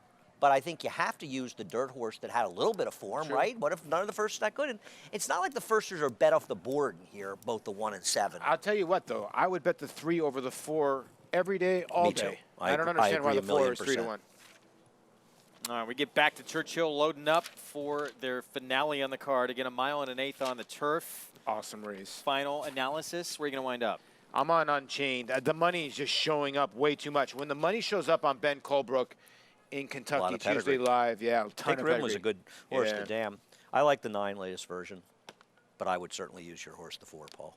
Victoria Oliver does not get a lot of credit. She's a very good conditioner. Completely agree. This one for G. Watts Humphrey Jr., daughter of Bodie Meister. Let's go to Travis Stone, nightcap from Churchill Downs. They're in the gate. And they're off. Latest version and Daddy Made Me Do It on the far outside. Trish the Dish from mid-pack. Down inside, Another Day of Sun. Unchained is up close as well. Tight pack bias for the first time. Trish the Dish on the outside of Another Day of Sun, and they're head-to-head for the lead. Latest version is tracking on the outside, racing third. Daddy Made Me Do It is running along in fourth. Unchained reserved while fifth. Champagne Diet over to the inside to be sixth. RC Kiss is seventh. Henley Hill is eighth. Miss Bigley is ninth. Rod One is at the back, 10 lengths off the lead. Moving for the backstretch, Trish the Dish and Another Day of Sun. Cruising along up top. They sauntered through that opening quarter mile in 25 seconds flat. Latest version's not far behind, tracking this slow to develop pace. Daddy Made Me Do It is in the clear, racing in fourth. Unchained covered up inside, reserved in fifth. Champagne Diet cruising along mid-pack while sixth. And then it's RC Kiss in seventh, Miss Bigley in eighth, Henley Hill in ninth, Rod One in 10th and last. The half mile in 49 and 3. They're moving for the far turn. Trish the Dish and Another Day of Sun continue to go back and forth up top. Now Latest Version is asked to pick it up third on the outside.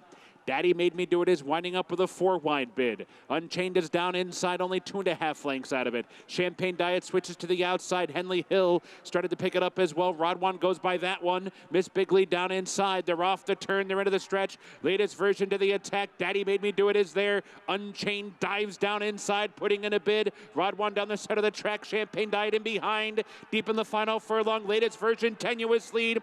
Unchained rocketing up the rail. Daddy Made Me Do It on the far outside, and Rod One, but Latest Version is still there, and Latest Version won. Unchained couldn't get by. Rod One, Daddy Made Me Do It, and Champagne Diet. Asking for it. I'm sorry.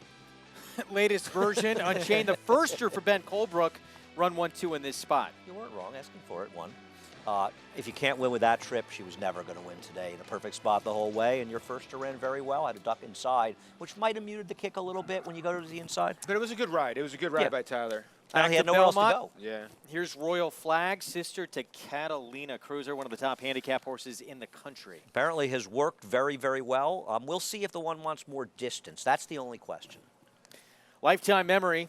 Christophe Clement, first-timer with Manny Franco, has been working pretty big as well. Yeah, it's a daughter of Viston. You don't see many daughters of Viston, but Burton Jones, obviously the owner here, and this filly has been working lights out. Dan was very good on the turf going longer. Comic, Rudolph Brissett, second-time starter with Jose Ortiz. With the two with experience, I think we all agree this is the one you would want to use. And none of us understand why Chariot's getting all this money. Well, the thing about Chariota, she's a 4-year-old filly by Kitten's Joy. Her 2 turf races are okay, but that's all you're really going to get, I think, and I don't understand why this horse is 7-2. Happy and I Know It, daughter of It's My Lucky Day. Yeah, this is the long shot of the ones in the race. And Belcourt Street Sense filly for Kieran McLaughlin, Godolphin Luis Saez. My top choice. Dam won the honorable miss with a 107 buyer. Let's go to Maggie Wolfendale for more. And here with Hall of Fame trainer Shug McGahee, as he will send out Chariota, who Shug trying to find an identity. Getting back to sprinting on the dirt, though. What led to this decision? Before her last race, I said she's the best maiden in the United States, but she ran so bad the last time. She's just trained so well on the dirt all the time. I've never trained her on the turf. Maybe it's Saratoga or something. So I thought, well, her mother would run, 3/4 to 7/8 on the dirt, and so I thought, well, let's give it a chance and see what happens. Now also a mile tomorrow for the Grade 2 Kelso with Plainsman, as he's second off a layup, but a very productive run last time going shorter at 7. Well, I think he ran really well. I hadn't done a whole lot with him, and first time for me, so I didn't really know that much about him, but I was very pleased with the way he ran, and I'm pleased with the way he's done since then. So, it's a step up, but he's out of condition, so there's not really any place else I could do with him, and I'm looking forward to tomorrow. I'm sure you're also looking forward to next Saturday as well in the Jockey Club Gold Cup as your Travers winner, Code of Honor, taking on older horses for the first time. Shug, what was kind of the thought process of maybe skipping out to the Pennsylvania Derby and heading towards the Jockey Club Gold Cup? He's always trained really well at Belmont. I had an extra week you know, 1.25 miles. He just won going 1.25 miles. And the ship down the parks, you know, from here I just got to walk not very far to the paddock, and you know, it's probably a little bit easier on me than and him than shipping down there, you know, the day of the race or something. So that was what all kind of went into it. All right, well, best of luck with him. Looking really forward to seeing him against older horses. Shug, too, with best of luck with this weekend's runners as well. Well, thank you. I'm looking forward to it, too. I bet you are, Shug, as I'm also looking forward to that maiden he has in the last race, Stanhope, getting on the turf and his second start. Greg? Yeah, Stanhope looks very intriguing in that nightcap ran against Cleon Jones. Not going to give anything away because we have an audience who's going to see what happened in the Bertram Bongard earlier today. Yes. But ran very good. Yes. I had a couple horses in there. Lord Camden ran against 3 Jokers. He was in that race. Lorenzen ran against Munaki. So a lot of horses in that last race coming out of live races. Now they got to take to the turf course. I think that last race is just ripe for a big price. It's a wide open race. It really is. I'm with He's Andy. got a good pedigree. I picked the 8, by the way. I think So 6, Stanhope. right? This horse has a big pedigree. The 2, Boom Boom Kaboom. Out of Dam was a Rodeo nice Drive? turf winner. Okay. She produced a turf winner. The second Dam, Dana's Wedding, was a very good horse. Julie Crone used to ride. Seems like Michelle Nevin's horse, too. The 6, Yeah. 12-to-1 morning line has been the buzz horse. I don't think that horse is going to be 12-to-1. I heard the same. I heard the same. Yeah. Here's a look at Royal Flag. So some big-time works from Royal Flag. Tough to have the rail. No, it is. And debut. Well, especially because this is not a horse that's bred to have a lot of speed. Yeah. And the outside horse, the other taking money in here, Belcourt, is bred to have speed. You have to assume Comic's going to have speed, the 3 as well. So it is possible that could be her Achilles heel. She's apparently got some real talent, and maybe that'll be good enough to get her home. But if she doesn't have speed, that could put her behind a little bit behind the 8 ball. It could. We talk about this all the time, Andy and I. Like, a lot of people don't like to play first-time starters from the rail. It's a big gamble because if you get left in a giant field, your race is pretty much over.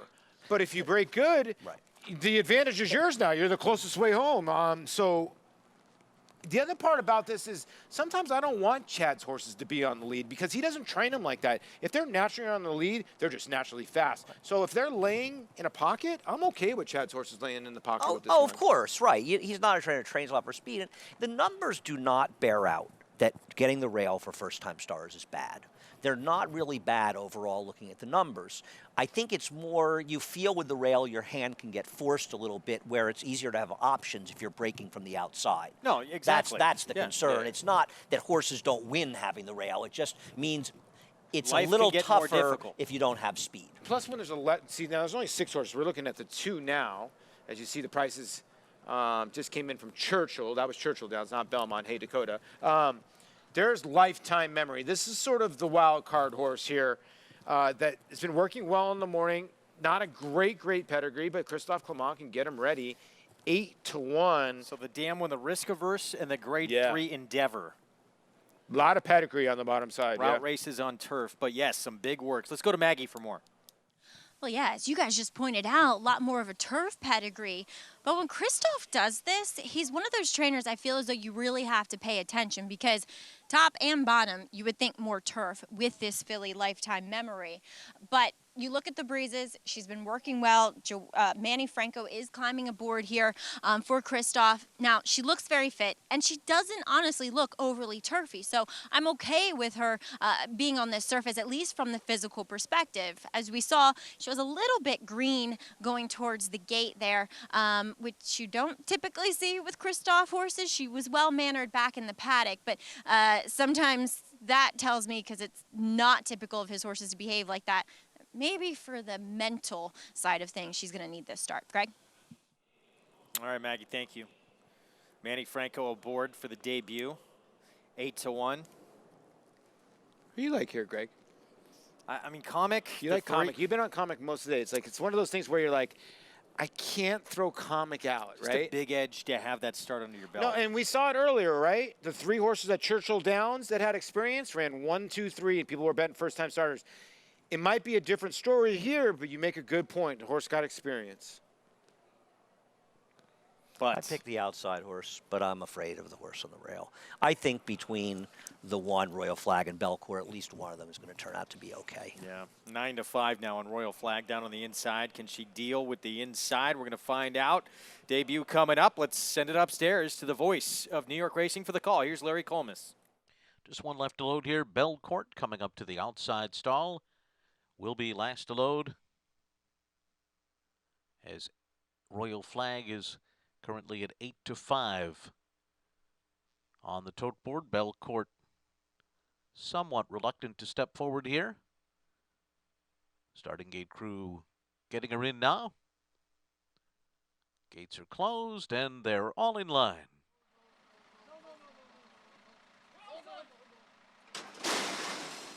They're off. Comic goes out to the early lead. Lifetime Memory broke second, and then it's Royal Flag, and going up on the outside is Belcourt, now up into third. Chariata's fifth up the backstretch, 5.5 lengths off the lead, and then a gap of another 7 lengths more to Happy and I Know It, who is the trailer as they head up the backstretch. And it is Comic in front, the leader by a length. Belcourt on the outside up into second position. And then it's Lifetime Memory in third. Chariata's fourth on the outside. Royal Flag, who finds herself fifth right now, and races 4.5 lengths off the lead as they move around the far turn. And it's a long way back to Happy and I Know It at the rear of the field. So around the turn they go. Comic is the leader, prompted on the outside by Belcourt, who's 3/4 of a length behind in second. Then comes Lifetime Memory, who saves all the ground right in behind the leaders. Chariata's fourth on the outside. Royal Flag is fifth, and riding the rail to the top of the stretch. Belcourt on the outside of Comic. The two of them match strides as they come down to the 8th pole. And trying to come and get them is Lifetime Memory on the outside. Royal Flag is next, and then comes Chariata. It's Comic, Belcourt, and Lifetime Memory on the outside. Royal Flag fourth, closing late as they come down to the wire. Lifetime Memory's gonna do it, beating Comic by 1.5 lengths. And then it was Royal Flag and Belcourt. Lifetime Memory, Christophe Clement's first time out. Manny Franco apparently can run well on dirt also, even though that's her pedigree. She got a perfect trip in a race that may not come back to be super strong. She got the job done. Christophe has just been on fire, 10-1. No excuse for the 7, though. I think the best horse was the 1. Good call by Maggie, first of all. Manuel Franco had this horse just in a perfect spot. It's had a great trip, broke great. The 1 was trying to get hustled Royal Flag out of the gate, and it was just a tiny bit lazy. You can see Irat starts hitting her left-handed, and she really starts to gear up late. She wants to go a lot farther than this. I mean, the 2 won this race today. But you're right, the 1 could be the best out of all this, but I can't take anything away from this daughter Viston. She won pretty nicely. Yeah, I think if the 1 had been able to get the 4 out of her way around the 8th pole, she probably would have been second. She wouldn't have won the race, but she tried to get the outside, and the 4 kind of shut the door on her, and that made it tough for her to get a rally going. She probably doesn't win, but she probably would have been second. 10-1, Lifetime Memory. Christophe Clement has a nice one. She wins it first, asking 2-3-1-7. We're going to take a break. When we come back, we'll remember one of the greats of all time, the incredible Kelso, and what all he accomplished on the racetrack. That's next on America's Day at the Races.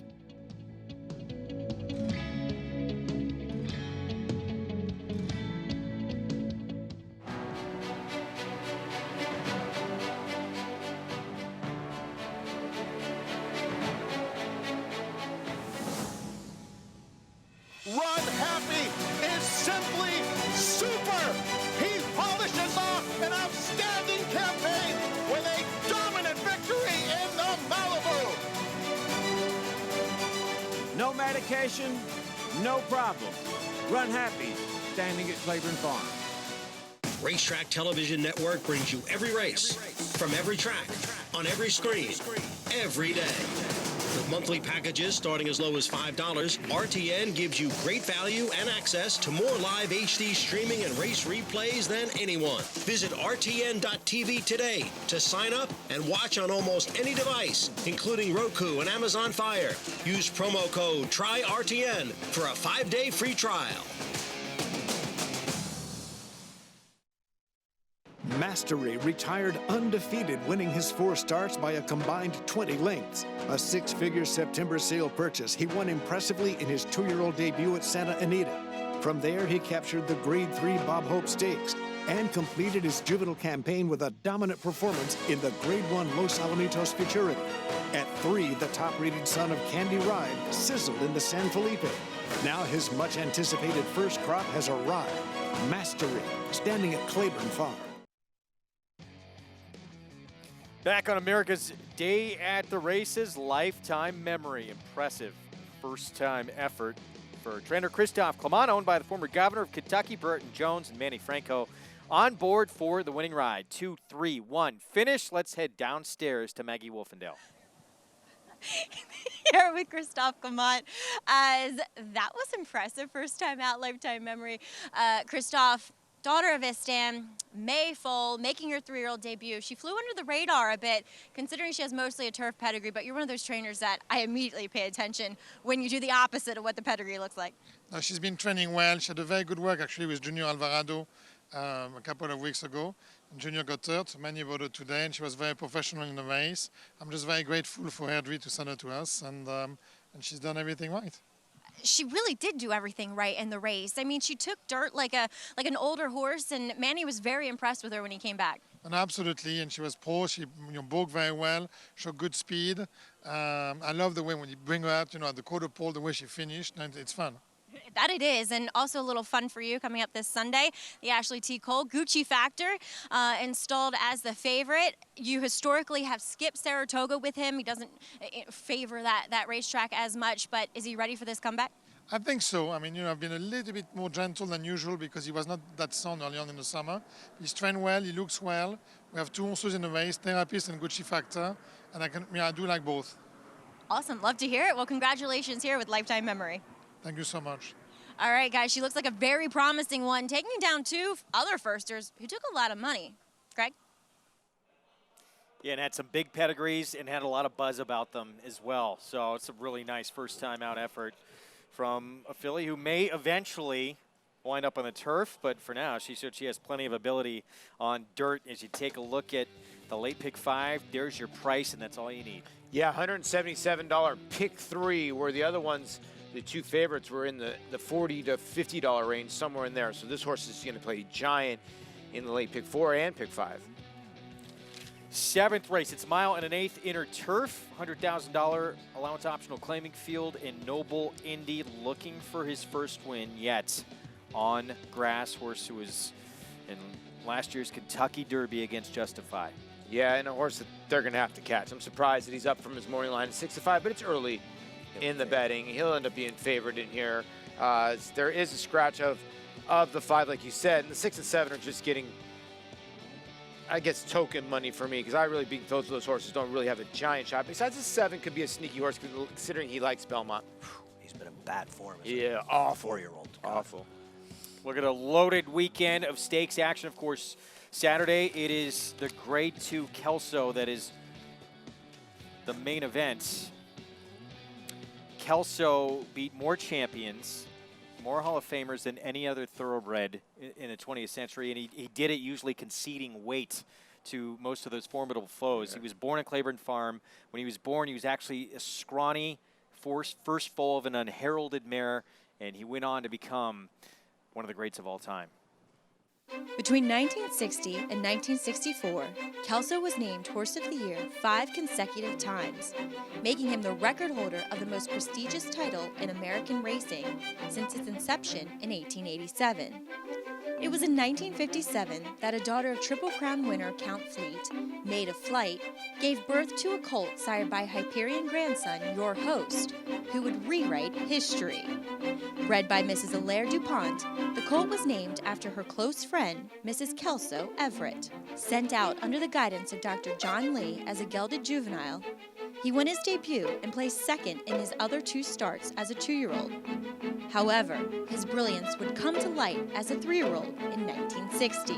Winning his 3-year-old debut late in the season, Kelso would complete his sophomore year with his first Jockey Club Gold Cup win, as well as tying Man o' War's record of 2 minutes and 40 seconds and 4/5 for 1 mile and 5/8 in the Lawrence Realization. Fans and horsemen alike adored Kelso as he continued to perform at an elite level season after season. Anytime I saw him run, he always gave a good performance. And that was the best part about Kelso. He always showed up. He had his game face on all the time. As a 7-year-old, Kelso won an unprecedented 5th consecutive Horse of the Year award, courtesy of his 5th straight Jockey Club Gold Cup in record time of 3:19 1/5 for 2 miles, as well as setting a new world record on turf over 1.5 miles.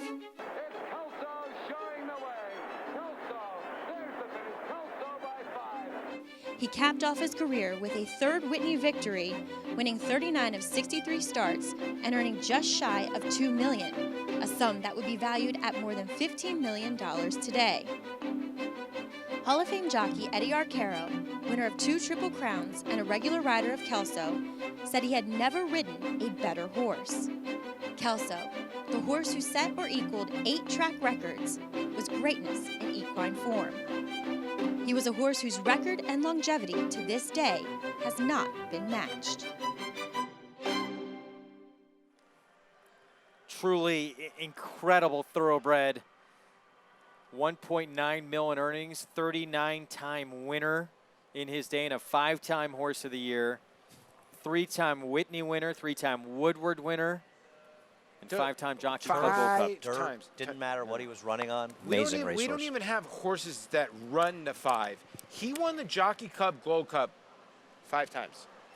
5 times. Sometimes when I look at Kelso and Lady Secret, the Iron Lady, those are racehorses. You know what I mean? But wow, that's an unbelievable resume. This is a look at the field for tomorrow's Kelso. And pat on the back, the New York bred stepping out of New York bred company to tackle open Grade 2 runners, including Prince Lucky for trainer Todd Pletcher.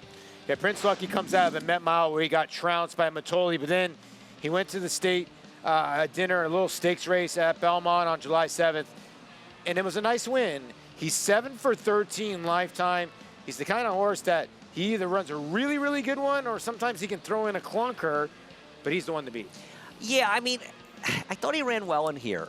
He's meeting a tougher field in this race. Way tougher. His form was great down in Florida. He didn't handle a wet track in the Westchester, and he was wide against a killer field in the Met. Give him an excuse. I don't know what the plan. Did they always plan on mispassing Saratoga with him? Maybe that was always the case. We'll see. Meanwhile, Plainsman with Shug McGahee now, winner of the Discovery at Aqueduct, closing out his 3-year-old campaign. Oh, I really liked his return race. I mean, his return race, Saratoga, he finished 2nd, and he was with Brad Cox last year. And yeah, this was a race. Something may have gone wrong because he missed so much time after this race. He was out for almost 9 months. He looked very promising last year, and he finished 2nd to Tom Amos's horse, who equaled the track record. And I thought he ran very well, closing into a very slow pace. I think he won his last 5/8 in 57 in that race. He's never run a race as fast as some others in this race, and he may take a lot of money, but I think he's dangerous in here. I also think Monongahela is very dangerous in this race and is going to be a square price. I'm with you. I think Plainsman's going to be very tough in there. When you chase one, it might have taken some sting out of him. 120 and change, and to run that bang of a race, to be basically off 10 months somewhere in there, he could be tough in there, or he could bounce. That's a tricky, tricky race, the Kelso tomorrow, because I'm sort of with Andy, as in, like, you got to try to beat Prince Lucky, don't you? I don't trust him. I don't either. I don't totally trust him. But because he can listen, throw in he a can clunker. win. But 100%, 100%. But I don't trust him. And here's the other part. True Timber, does he come back the same horse out of the Godolphin Mile? I could never bet him in a million years. Monongahela, but he's got some races that can win, though. Hangs a lot. Well, he did, except they found that being aggressive with him 2 starts back made him less of a hanger. Now, the problem is this is a tough spot to be aggressive unless they can go to the lead with him. I thought his Whitney is a lot better than some people might think. Noble Indy. How many do we need to get the saddle on? Doesn't want to stand still, apparently. I'm surprised again. They got it on. I tell you, if he were my Noble Indy, I would tell Jose Ortiz, do not nurse him along on the front end. He has significantly more speed than anybody else. Put him on the front. Don't let Projected, your main rival, get into the race. Make him work if he wants to keep up with you. This is a race where he had no excuse to lose, but he was running against Luke Cullen, and I thought he ran very gamely, and Cullen's come back with a couple of bang-up efforts, subsequent starts. I think he's run well in all of his turf races, and he's meeting kind of a hungry field. Projected hasn't won in nearly 2 years, and I just thought the other ones were pace compromised and not really that good. I think he's very much the horse to beat. Couldn't agree with you more. Cullen would be 1 to 5 in this field. He really would. He'd be short. He'd be short. I mean, this horse is going to be the horse to catch. Now, projected, you make a good point because Noble Indy can go 110 with ease. 109, there's nobody can go in here. Besides projected, sometimes is around 111, 112. He's pretty fast. Anybody else in here cannot go as fast. Maybe the bottom horse, but you make a good point as in if Jose just lets him go about 110, 111, he should be a couple lengths clear easy. Maybe 4 lengths clear, and I think putting some distance, I think that's a lost art, riding speed properly around here. I think people are nursing it's like having the lead is good enough. Now, listen, projected ran fine. He lost to Hawkish. Very nice horse for Jimmy Toner. Let me ask you a question. Is he a hanger too a little bit? He definitely appears to be a hanger. And a mile and an eighth does not seem to be his best. Well, that's another question. The mile and an eighth races on the inner turf horses are naturally favor speed because they're usually able to get away with fairly tepid fractions with an advantage. And I just think it makes a horse like Noble Indy on paper a very tough horse to beat. Let's get a paddock report. Head downstairs to Maggie.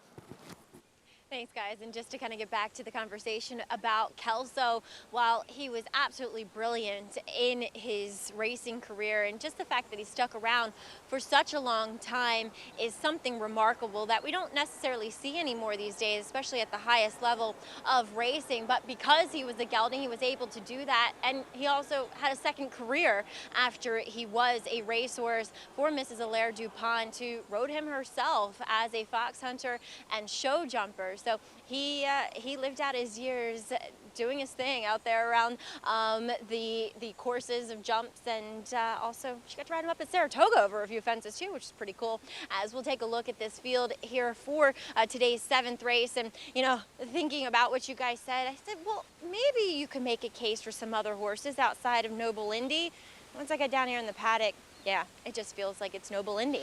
It's his race to lose here, and especially for the fact that he's back here at Belmont. He's a horse that can get a little bit unnerved, especially in the preliminaries back here in the paddock and getting saddled. As you guys saw, they have to saddle him on the walk behind the stalls. That's very typical. That's every single time I've seen him, besides the first time when he down in New Orleans when he just was a complete mess in the paddock there for the Risen Star. They learned their lesson since then, and they saddle him that way each and every time. And two, up at Saratoga, there's so much going on, and he did get a little bit hot and a little bit unnerved that day in his last start in the lure behind Luke Cullen. Not that he ran poorly, though, out on the racetrack necessarily, but I just feel like Belmont is a better setting for him. He's so nice and relaxed here in the paddock today. His weight looks superb. This is Noble Indy's race, so hopefully he'll find his way to the winner's circle. As we'll take a look at a horse coming off a little bit of a layoff and dropping out of the Grade 1 United Nations is that Cup Plane 1 of that Juddmonte Farms entry, Monarch's Glen. He is a horse that maybe a mile and an eight's fine, but I totally get why Connections tried the mile and 3/8 with him. He does feel like a horse that maybe just wants a little bit more ground. Looking at him physically, he's very, very long, very long-backed. He looks great in here. I really don't have a problem with him. It's just how good is he overall, and is this the right spot for him at a mile and an eighth? Maybe he'll appreciate Belmont because he is that big, rangy type of runner. He does look fit coming back off the layoff, though a touch warm, which always is a reason for me to be a little bit cautious and totally endorsing a horse off the bench, Greg. Maggie, thanks. Noble Indy, 9-5. There he is, the 3-horse, former Louisiana Derby winner. Took on 2 legs of last year's Triple Crown against Justify, now trying to get the first win of his career on turf. Javier Castellano is going to try and beat him, however. Part of an entry. He'll be on projected. We'll be back 7th from Belmont when we return on America's Day at the Races.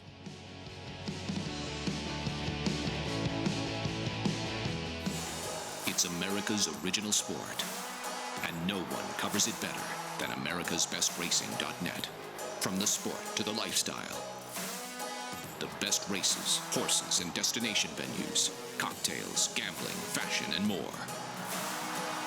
AmericasBestRacing.net is A sport for you. Live it, love it, bet it. Coming on strong. Minute to stardom. On top, coming down to the final 16th, opening up a 2-length lead.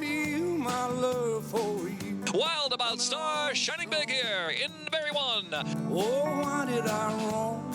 Testing, 1, 2. The Star Guitar filly leads Champagne Diva close to home. It's testing, 1, 2. Feel my love for you coming on strong. They're off. Bet the horses anywhere, anytime with NYRA Bets. Rushes out of there to take the lead. It's easy on your computer or NYRA Bets app. Earn valuable reward points on bets. Play in our exclusive promotions and earn cash rebates. Off the turn with a link to the half lead. Sign up now. Bet $200 and get $200. Bet any track, anywhere, anytime. NYRABets.com. Well, the amazing thing about our work was just how similar he is to Uncle Mo. He was able to win his debut at Keeneland in April, so a lot of precocity and size and strength and speed to go along with it. The thing that also stands out to me is just how Outwork stamps his foals. I mean, you can see the Uncle Mo in his babies. I think he's got a huge chance.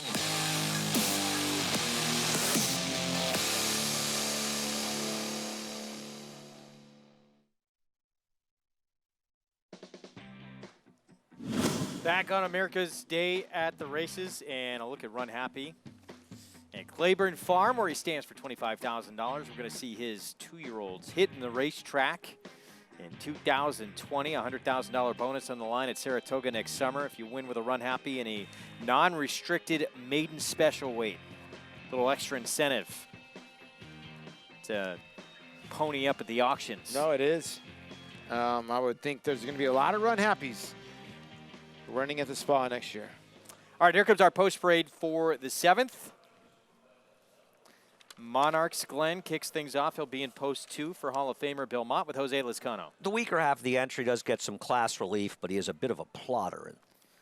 Post 5 for the other half of the entry. Projected, trained by Chad Brown, owned by Judmont Farms, Javier Castellano. Listen, he's got the best race of anybody on paper. It just feels like at 7, he's getting a little old, and he hasn't won in just a few days shy of 2 years. Rail to Devamani. Rob Atris off the claim. Yeah, and he bumps his horse up for 100, and this horse does have a win here at Belmont. Checked in second 6 times in 15 starts. The 1 to catch. Noble Indy. Todd Pletcher, Rapoli Stable, Jose Ortiz. Supposed to go to the front and try to wire the field. He is the horse to beat. Todd Pletcher also sends out Lemonist. Another horse that likes to check in second. This horse was in for claiming 40,000 on 2 way back in August, so really needs to step up his game. Lunaire, he has some good races actually to go back to. He was second to Dr. Edgar back at Gulfstream. Tom Abertrani, Joel Rosario. 2 for 18 on the turf. 1 for 7 here at Belmont. But you're right, 2's back. That race would play here maybe for 3rd, 2nd, somewhere in that area. Have at it. He was real promising on the turf as a 3-year-old for Christophe Clement. I agree. He looked like he was poised to have a very good 4-year-old year. It's been a disaster. 7 to 1. Meanwhile, here's the horse on the inside. In his last start, he was steadied pretty significantly early on in that race. That was a mile and 3/8. Now maybe getting back to a distance where he's more effective. Maybe, yeah. No, I mean, he's okay. We'll see how he does off the claim for Rob Atris, who's only claimed 4 horses for turf. He's 0 for 4 in the turf, but 3 of them hit the board. Yeah, this horse has run over everything, though. You got to give the horse credit, yielding fast. Churchill Downs, Gulfstream's run a bang-up race. Last time, like you said, maybe the beginning hindered him. And Rob reached in for 62.5, so it's pretty hefty reach in. And at 6 to 1, maybe can be worth a little bit of a look. Now, the 4 Lemonist, I don't see it at 7 to 1 because another horse, when you look at the 2 Devamani, the 4 Lemonist, and the projected, you got 12 seconds, 7 seconds, and 6 seconds. A lot of bridesmaids. Yeah, I just didn't think he was good enough on paper. I mean, it's as simple as that. I mean, listen, I have nothing clever to say in this race at all. I think the favorite's way the horse to beat and projected the other half, both the entry, they're the other horses in here. I mean, there really isn't a lot to like about the others, is there? And they all appear a bit pace compromised. I think that the one to like the most, Greg, maybe the 7 have at it because he has 2 of the 3 wins here.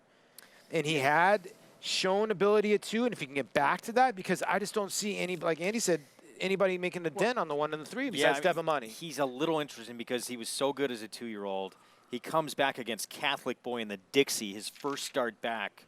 I'm sorry, he's a 3-year-old of his 4-year-old campaign. So maybe you can forgive that off the bench. Off or a little bit of give in the turf at Saratoga. Maybe you could forgive it. How do you forgive that Belmont race? You can't. I mean, maybe the company. you put them all together, and he's just never done any running. He also doesn't have the speed he used to have. He used to be able to be a little bit more forwardly placed. Doesn't even have that. It just feels like one of these horses that went the wrong way. Everything went wrong since they shipped to Del Mar for the Hollywood Derby. I'm not ready to completely give, and I don't know if this is the day for him. I don't think it is, but I'm not ready to give up on Devamani. I can understand where, besides the 1 and the 3, 7 we're projecting a little bit as in 7-1. But you're right. Devamani has the credentials to maybe beat the 1 and the 3 here. Was getting a lot better. If you look, he was actually getting a little bit better with each start, and then his last start he had some issues. He's had issues before because he comes from way out of it, but this is a smallish field, and he should get an okay setup. Those famous Silks, the one to beat here, or, well, not right now, but it's Monarch's Glen, the 1A projected. Now those famous Silks, they're going to have to try and run down Noble Indy, the speed, and the lone speed, it looks like. Let's go back to Maggie for more. We'll check in with the 1A projected here. He's one of those horses that if I didn't have the PP staring at me in the face, I would be all over because he physically just always looks fantastic. I can never knock him.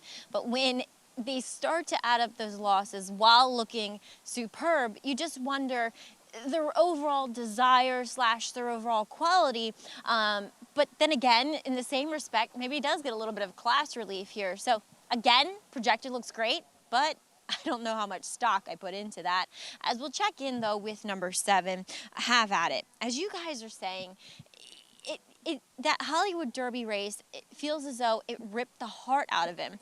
They sent him to the lead that day. He got pressured at all points and then just threw in the towel at the quarter pole. And I thought coming back when I had seen him in his second start of 2019 at Belmont, he really moved forward from 3 to 4 physically. He really has, and I still think that. And I still think that the fact that Christophe Comont keeps him in this spot, keeps trying, that maybe he is showing him something in the morning that says, well, maybe we could be confident here. He looks great. I am wondering what they do with him. I feel as though, same as Andy said, he's better when he can be closer up. He just needs to find his heart again, and I don't know necessarily how he finds that. Will it be here? I'm not sure. But like you guys said, are we ready to give up on him here today?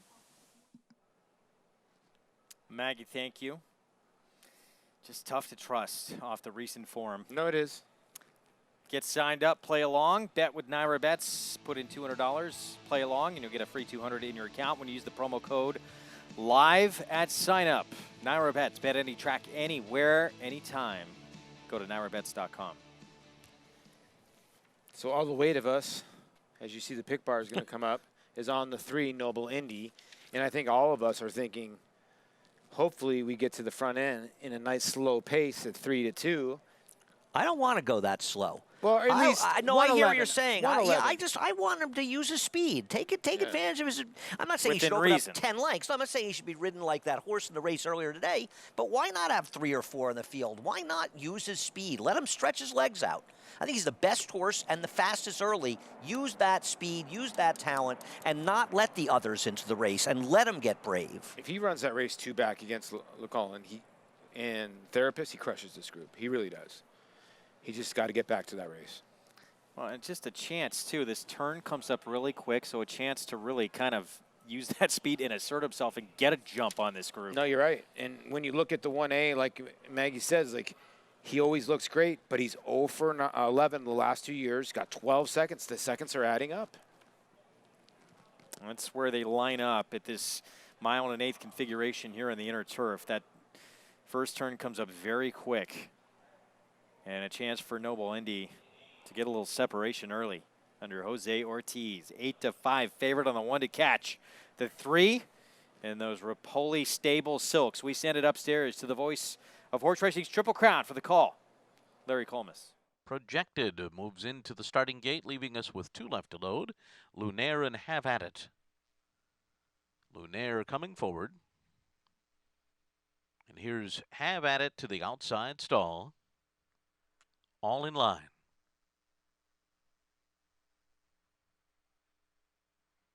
They're off. Noble Indy broke very well and goes immediately to the front. Projected away with speed. Have At It on the far outside. Lemonis sits 4th behind them, and then comes Lunaire, followed by a ground-saving run into that turn by Devamani, and the trailer is Monarch's Glen. Noble Indy out there in front. Going to set the pace here and lead it by a 1.5 lengths to Have At It, while Lemonist is now 3rd on the inside. Projected is back running in 4th as they head on to the backstretch through the opening quarter mile that goes up in 24.56 seconds.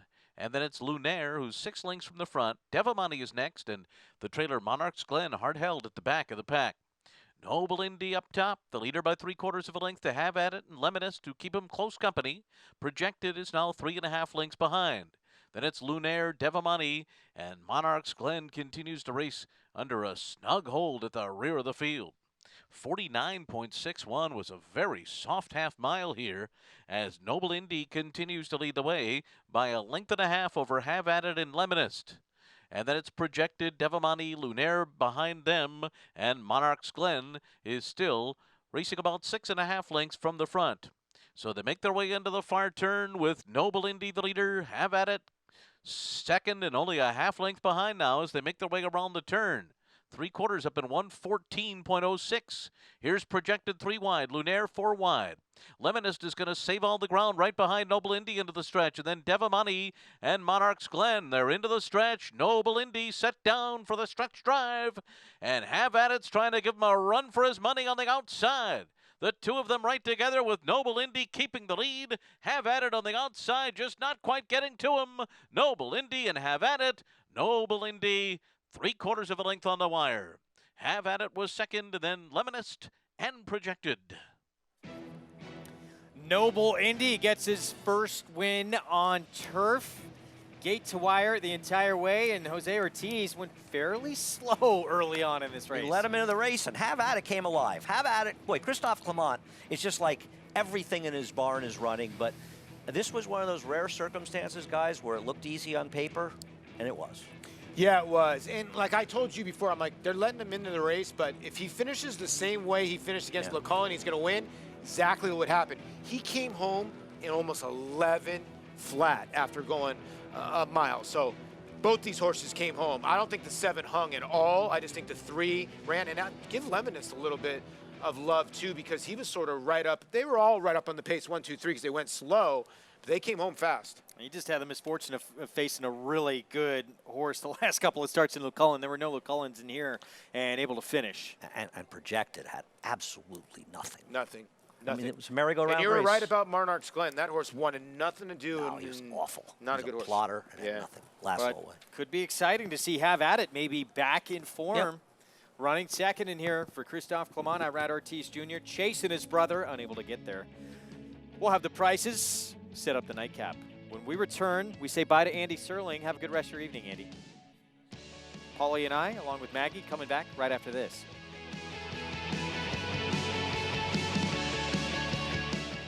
As a leading breeder, consigner, and buyer, the #1 thing that I look for is that wow walk. And when Always Dreaming took 2 steps, I knew that that was exactly what he had. I think the walk is so important because it really tells the true athleticism of a horse. He's just that kind of mover, and you can spot it from a mile away. I'm Carrie Brogdon, and this season, I'm always dreaming. They're off. Bet the horses anywhere, anytime with NYRA Bets. Rushes out of there to take the lead. It's easy on your computer or NYRA Bets app. Earn valuable reward points on bets, play in our exclusive promotions, and earn cash rebates. Love the turn with a length and a half lead. Sign up now. Bet $200 and get $200. The dramatic finish. Bet any track, anywhere, anytime. NYRABets.com. Kentucky Derby winner Orb. On the track, his runners have scored on both dirt and turf, including multiple stakes winner Autumn Warrior and Sipacan Harbor, winner of the Grade 1 Spinaway Stakes at Saratoga. On the track, Orb continues to add winners. And in the sales ring, his 2-year-olds have sold up to $250,000 in 2019. Classic winner, classic pedigree, Orb, standing at Claiborne Farm. Back on America's Day at the Races on Fox Sports 2 MSG Plus. And Noble Indy winning for the first time on turf here, gate to wire fashion. Jose Ortiz, 2 wins this afternoon. Let's head downstairs to the winner's circle with Maggie. And Noble Indy, he responded as the favorite with Jose aboard. Jose, a horse that likes to be on the front end, and you gave him some pretty soft fractions out there.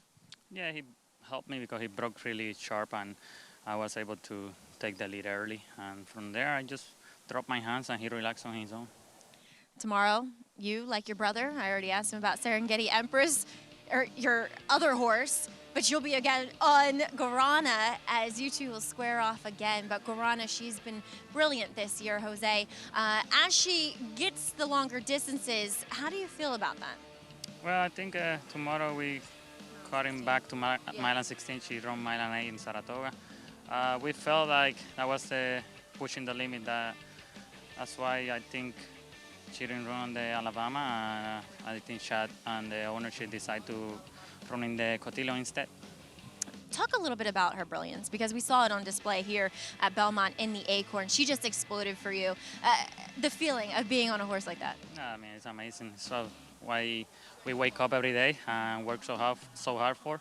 I was lucky enough to get on her on Keeneland and got the maiden win. And then I have a really tough choice between her and the Kentucky Oaks winner. And from the moment I jump off her, I text Jimmy, my agent, and say, man, wherever she runs, I don't want to get off her. And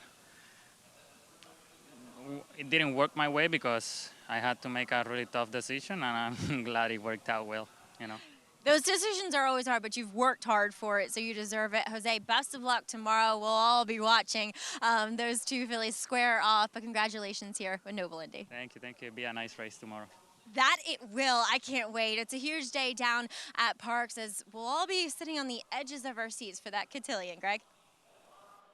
It's going to be so much fun to see that and the kind of the story within the story. We all know Jose Ortiz on board Serengeti Empress in the Kentucky Oaks win, opted off.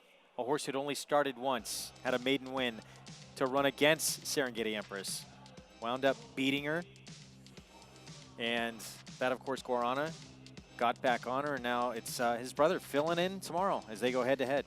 Yeah, and there you see the late pick 5 follow along, and Jose is amazing because when we do interview jockeys, I've been in this business now on this side of the desk for like 11 years. I've never seen a jockey with a memory as many horses that he rides. Whenever Maggie asks him, or Acacia asks him, or myself, whoever's reporting Mig, he knows the horse. It's unreal. This horse is backing up from this race. I think the last race was a mile and 18 to a mile and a 16.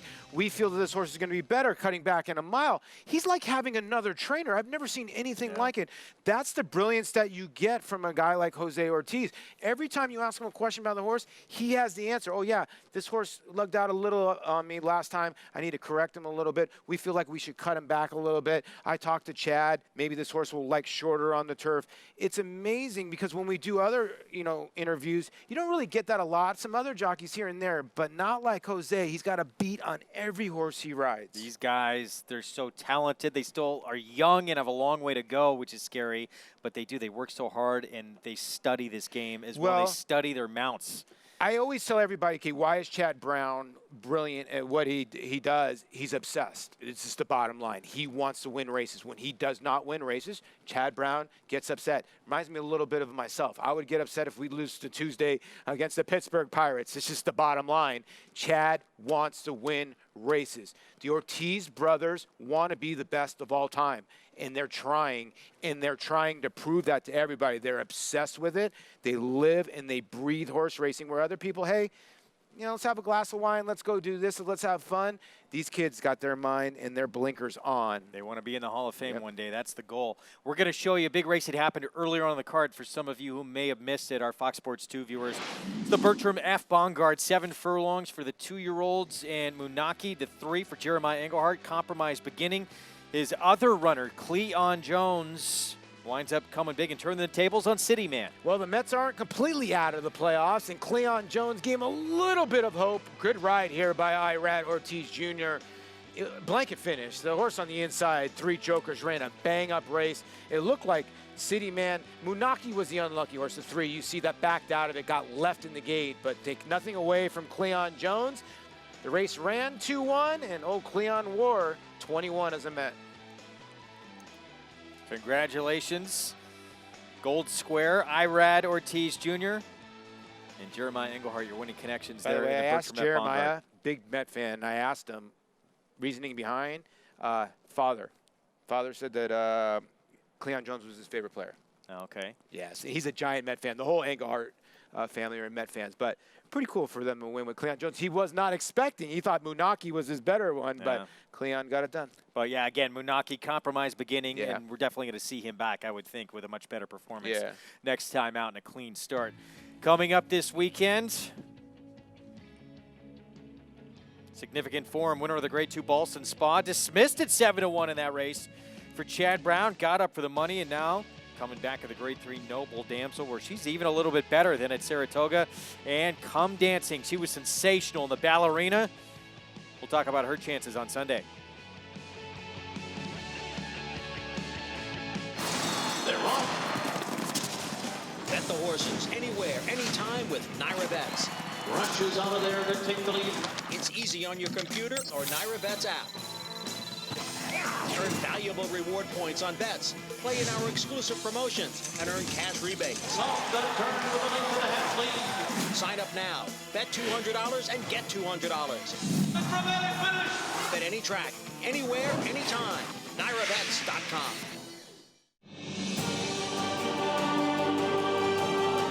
Into the final furlong of the Claiborne Breeders' Futurity, and Classic Empire wins it in style. Here's the Meyer, Classic Empire. He's a champion 2-year-old. Here's the champ, Classic Empire! Classic Empire!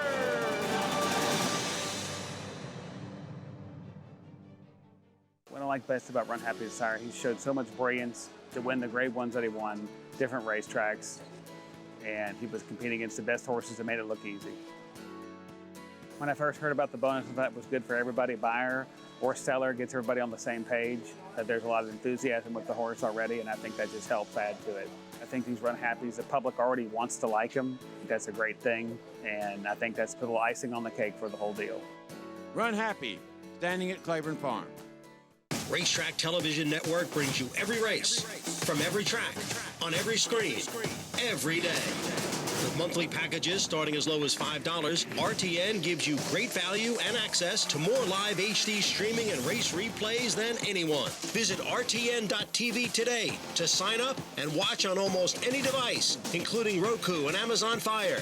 Use promo code TRYRTN for a 5-day free trial.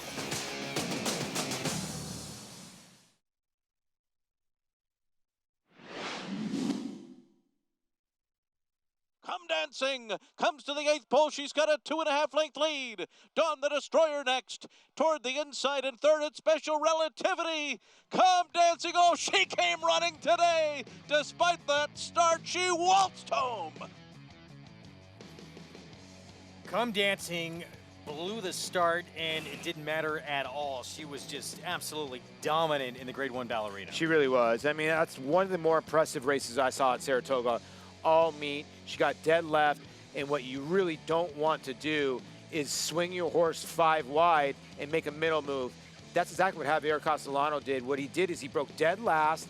She went about 5 wide and just circled the field. I've never seen anything like it. She's got a ton of talent. Good job by Carlos Martin back-to-back, actually grade 1 win, and then lost to Midnight Bisu, who's your leader right now. And she's going to be a handful. Although Minute to Stardom's in very, very good form, and so is Carrera Cat. So she's running, I know it's a 5-pack, but it's good little 5 horses of fillies in there. Minute to Stardom had a big upset score at Saratoga this summer. The honorable miss. We were talking about Star Guitar, and won the honorable miss at 21-1 that day with a big upset. So maybe this filly, 6 for 10 lifetime, can cause another upset on Sunday. Meanwhile, Grade 3 Noble Damsel, it's the 8th on the Saturday card, mile on the Widener turf course in significant form. Back to where she has been at her best. Although she is coming off a win at Saratoga, she was dismissed at 7-1. She still got up for Chad Brown with John Velasquez aboard. She confused a lot of people. I think Chad confused a lot of people. She is a horse that was very precocious, got taken down in her first start. She was 4th in the Breeders' Cup Juvenile. And I think Chad was wondering, okay, is she a sprinter? She won at 7 furlongs here. He went into the Boston Spa, and she just got dismissed. Looks like she's beat. She's the gray in the middle. Looks like she's going to run 5th.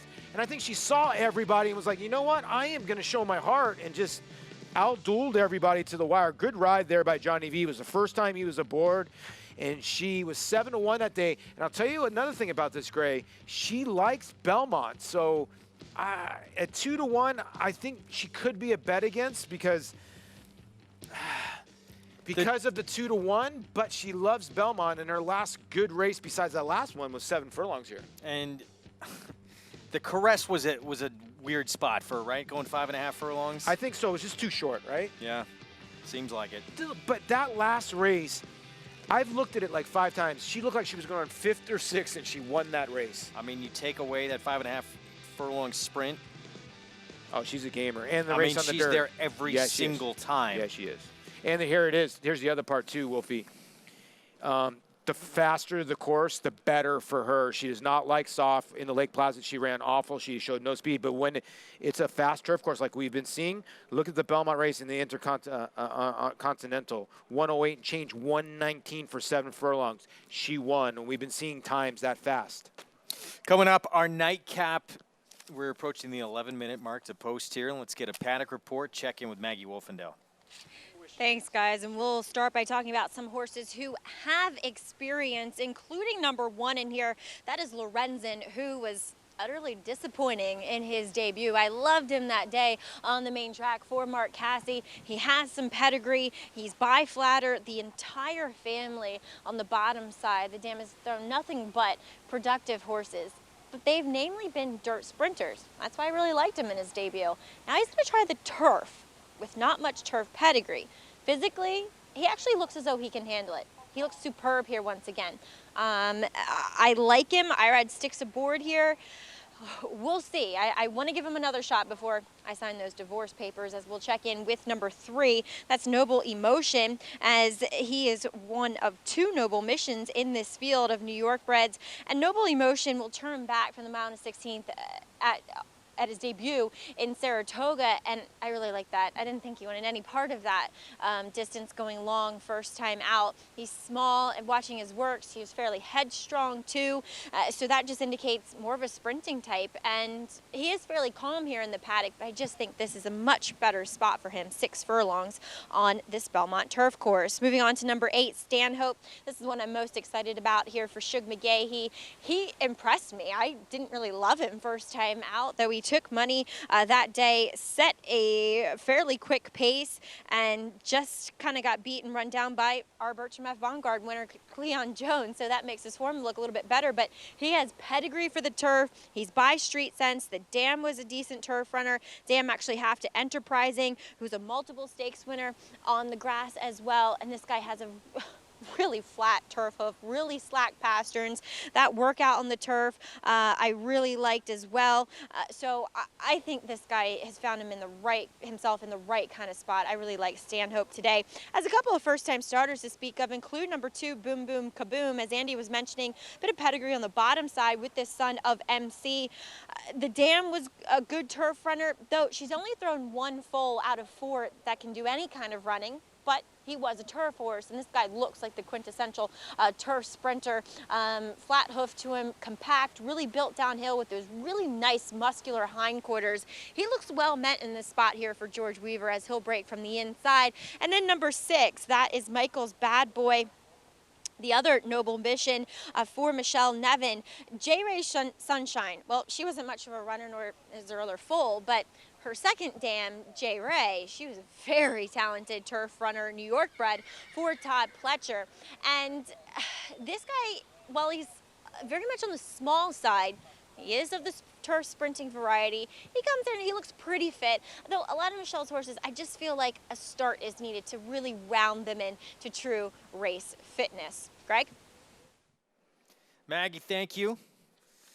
We thought this one would take plenty of support at the windows. The 6 there, Michael's Bad Boy, who you just saw, and that is the case. Half that 12-1 morning line. Yeah, and there you see the 8. Stanhope. A lot of people resting their hopes, no pun intended, on Stanhope. He even got a text from Jonathan Kinchen. Said this was his best bet. Oh, faced Cleon Jones, ran second to that horse first time out, and we just showed you Cleon Jones winning the Bertram Bongard earlier on today's card. Yeah, so for you that just tuned in, was Cleon Jones the best? Because now you can look at the 1A. He just beat 3 jokers. Now that we look back at the race, 3 jokers got beat by Cleon Jones by a nose, so the 1A and the 8 got common horses. Now Lorenzen lost to Munaki. Munaki crushed him, and Munaki got left, and you can argue that maybe he could have been the best of that group, but I don't want to project. So, you know, maybe the 8's getting played because they saw Cleon Jones, but other horses in here have faced some good ones. And I'm surprised the 12, Dante's Fire, with the race over the turf course at Saratoga in a good second, is 5-1. That's ridiculous. No? Luis Saez aboard. What do you think he should be? He should be the favorite. He's got the 1 race on the turf that's by far the best. 1 race. The 11's got a decent race on the turf, but we're projecting all these other horses. Noble Emotion, the 3, ran a mile and a 16th, is cutting back to 6 furlongs, which is tough to do. On paper, the 12 should be favorite, but not. You see Linda. Linda with an interesting, very studious first-time starter. She has the 7 Prince of Pharaohs. Son of American Pharaoh, has some decent works coming in. Gets Lasix for the first start. She's checking out the other horse. She does this every time. She's watching the other horses go out to the paddock. Here's a trainer stat for you that's everybody has a weakness. Even Linda, what a great trainer she is. 1 for 20 with her, 2-year-old's first time on the turf, 5 to 6 furlongs. So she takes her time, but she's looking at all the horses when they walk out. She does that every day, by the way. So you see that stat, but here she has a first-timer by American Pharaoh who's been so strong, especially with his turf starters, and who's working well coming in. So do you say, I'm not going to worry about that stat here? Yeah, because Jose Ortiz shows up. Yeah. Here comes our post parade. We start with Lorenzen. There was a lot of buzz about this horse. First time out at Saratoga. Did not run to those expectations for Marcassi. Yeah, this one was named after the late, great Jared Lorenzen, the hefty lefty that played at the University of Kentucky that just passed away in July. I think we'll give a better effort today. Stablemate gets in as well. Lord Camden all the way on the outside, son of Freud. Major player. This horse's first race got behind a couple horses and came flying home late. I think we'll like Belmont. Boom, boom, kaboom. Eric Cancel, George Weaver, first-time starter. This would blow up the pick 5, about 8,400 to the 2 in here, the son of MC. Noble Emotion, Jonathan Thomas, ran decent first time out. That was going long at Saratoga. Yeah, Castellano 6 sticks on the son of Noble Mission. Seems like he's been the hot sire. 21-1 first time out. 4-1 today. All right, so Imperio D, this is start number 2, but first on turf. He's by Frost Giant. We know Frost Giant won for 145 first on turf. Yeah, and what lost to City Man at 53-1, who did not run that well in the stake earlier. Michael's Bad Boy, the horse with big works first down from Michelle Nevin. Debuts with Lasix and has a bullet in the holster. Son of American Pharaoh, the Triple Crown winner for Linda Rice. You know, this horse has got some pedigree on the bottom side for turf, and like you said, gets Lasix, and the Pharaohs, American Pharaohs, are just going to get played, period. Favorite, Stanhope, was second, had a 2.5-length lead in the stretch in his debut against Cleon Jones, who won our stake earlier, but we jumped to the 9 instead. Here's the James Bond runner, the son of Normandy Invasion, who's yet to produce a winner. Yeah, crazy that Normandy Invasion has not produced a winner yet, but first time for everything. 50-1 shot if you need that one for balloons. Here's Stanhope, who we just talked about. Dylan Davis.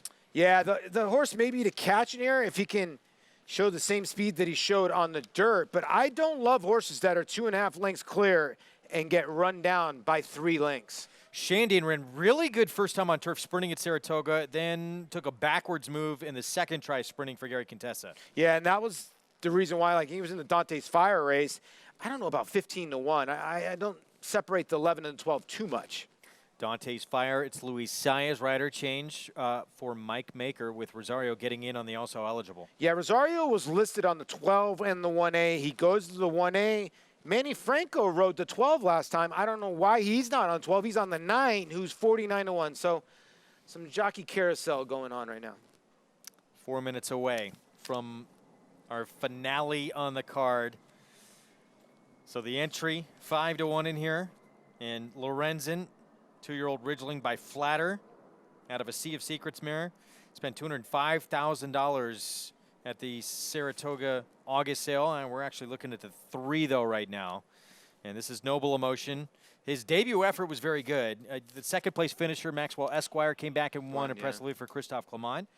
But again, that was a mile and a 16th. Now we're going to see him sprinting for the first time. Yeah, you know, so much we see out in California where horses that can cut back to the down the hill race at Santa Anita at 6.5, it works. Because going down the hill, it just carries those milers. Here, it's different, going a mile and a 16th at Saratoga around 2 turns. And this horse went 114 for 6 furlongs. So how far back is he going to be in this group? Now, will he come running home late? I would think so, but I don't know if you want to take him at 4-1. Meanwhile, here's Lorenzen, named after the late quarterback who passed away way too young. Yeah, way too young. Jared Lorenzen from Kentucky. So son of Flatter, Irad Ortiz Jr. aboard, and he was in that Munaki race. Yeah, and he was bet. I had called Mark and asked him about if the horse was named after Jared. He said yes, and he goes, he's been training very well. You know, Mark's not shy. He'll tell you exactly the way it is. He goes, I like this horse. It's the reason why we named him. Tracy Farmer was waiting for a good horse so he could name a horse after Jared, and this horse came about. So they know they had high hopes, so he was a little disappointing first time out, so maybe the turf can be something that can change him around. And Dante's Fire, we'll see if we can have improvement off this horse. Definitely could be dangerous for Mike Maker's second time out. Yeah, it could be one of those ones where the horse was 43-1 last time. So you were at the wedding when you were in second. You want to be at the funeral at 4-1. But if this horse wins, you're going to go, wow, horse had the best race on the form. I don't really pay attention to the odds first time out at 43-1. Manuel Franco was aboard, and now you're getting Luis Saez, who already has a double on the card. So I don't see why not at 4-1. Let's go to Maggie for more. We're going to take a look at the son of American Pharaoh. That's number 7, Prince of Pharaohs. He'll go out for Linda Rice. Now, we've seen the American Pharaohs do well on the turf. This horse on the bottom side, not much in the first generation in regards to the grass. The second dam actually was a decent turf runner, though. So you have to do a little searching, at least from the bottom side perspective. He doesn't necessarily have a turf hoof at all. Not that that means anything sometimes, but it's just something to think about. And it almost feels that Linda, because she doesn't win with her first-time starters, that turf's a more forgiving surface, that she might just be trying to get this horse a little fitter with an easier distance / race, because he just looks as though he needs a race to get fit. I like him. He's a good-looking horse. I just don't think this is going to be the time, as he sits at 9-1. Moving on to a big price, that's number 4, Imperio D. He was intended to run on the turf first time out, and then he was also supposed to run on August 30th for Rudy Rodriguez, which was on the turf, and he got loose that day. He dropped the rider and ran off. He's a long shot, and I am one to be the first one to say that I don't like Frost Giants on the turf. But this guy actually does have a bit of a turf hoof to him. There's one sibling that was okay on it, and he just looks better from first to what was supposed to be second start now to, well, technically his second, but third time I've seen him. So maybe one to think about is throwing under for exotics. Greg? All right, thanks, Maggie. Loading up. And 5-2, Stanhope, the 8, remains your favorite. Shug McGahee, son of Street Sense. Turf for start number 2 after a very good dirt debut at Saratoga. Very good dirt debut. Got run down by Cleon Jones, who won the stake earlier in the card. I just can't take it. It's my bet against when horses are clear and they get beat at the wire. I don't care who the other horse is.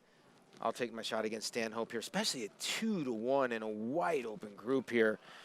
The 6, Michael's Bad Boy taking some money. I'll tell you right now, at 34-1, Imperial D should not be 34-1. I know that the Frost Giants don't really love the turf. This horse showed speed too, and they tried to get this horse on turf first time out. Yeah, that's the 4 at that huge number.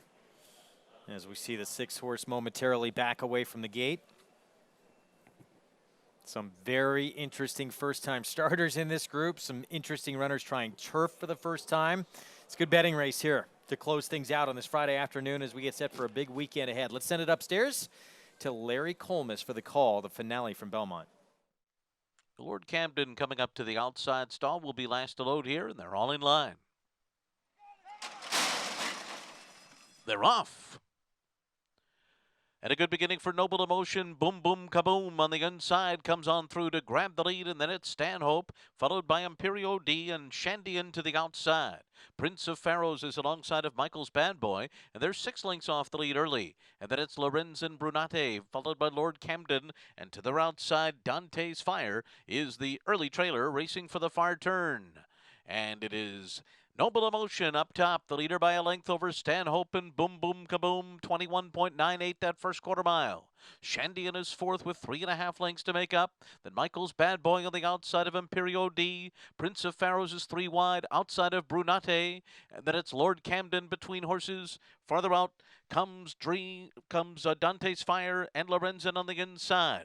45.67 the half. They're into the stretch. Noble Emotion trying to fend off Stanhope here. On the inside is Boom Boom Kaboom. Shandian is 4th. Stanhope steadily coming up alongside of Noble Emotion. Noble Emotion digs in. Stanhope still trying to get by. It's these two who will decide it. Noble Emotion holding on to the lead to win it by a neck over Stanhope. And then it was Shandian and Boom Boom Kaboom. Sprinting, not a problem on the cutback. Noble Emotion here for trainer Jonathan Thomas. Start number 2, breaks his maiden. What a great job by Jonathan Thomas since August 16th to put that much speed into this horse. I looked at you right out of the gate. I'm like, the race is over.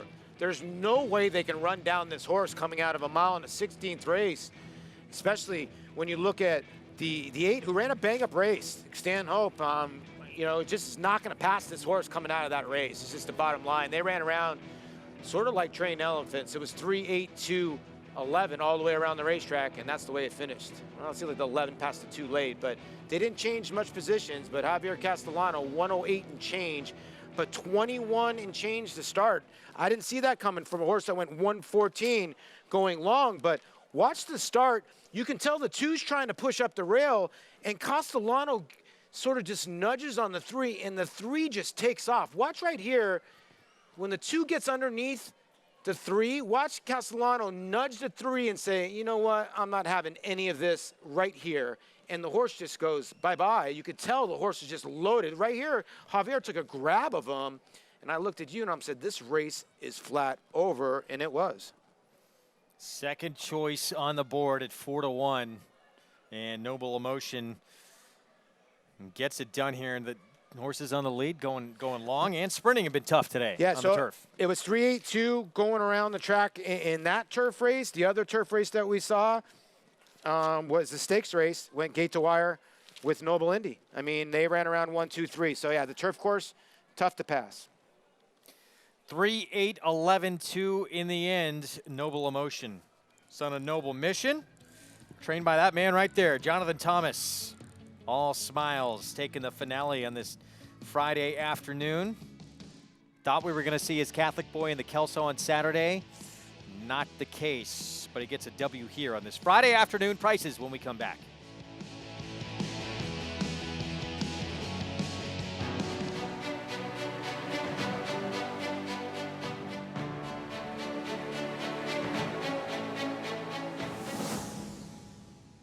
Runhappy is simply super.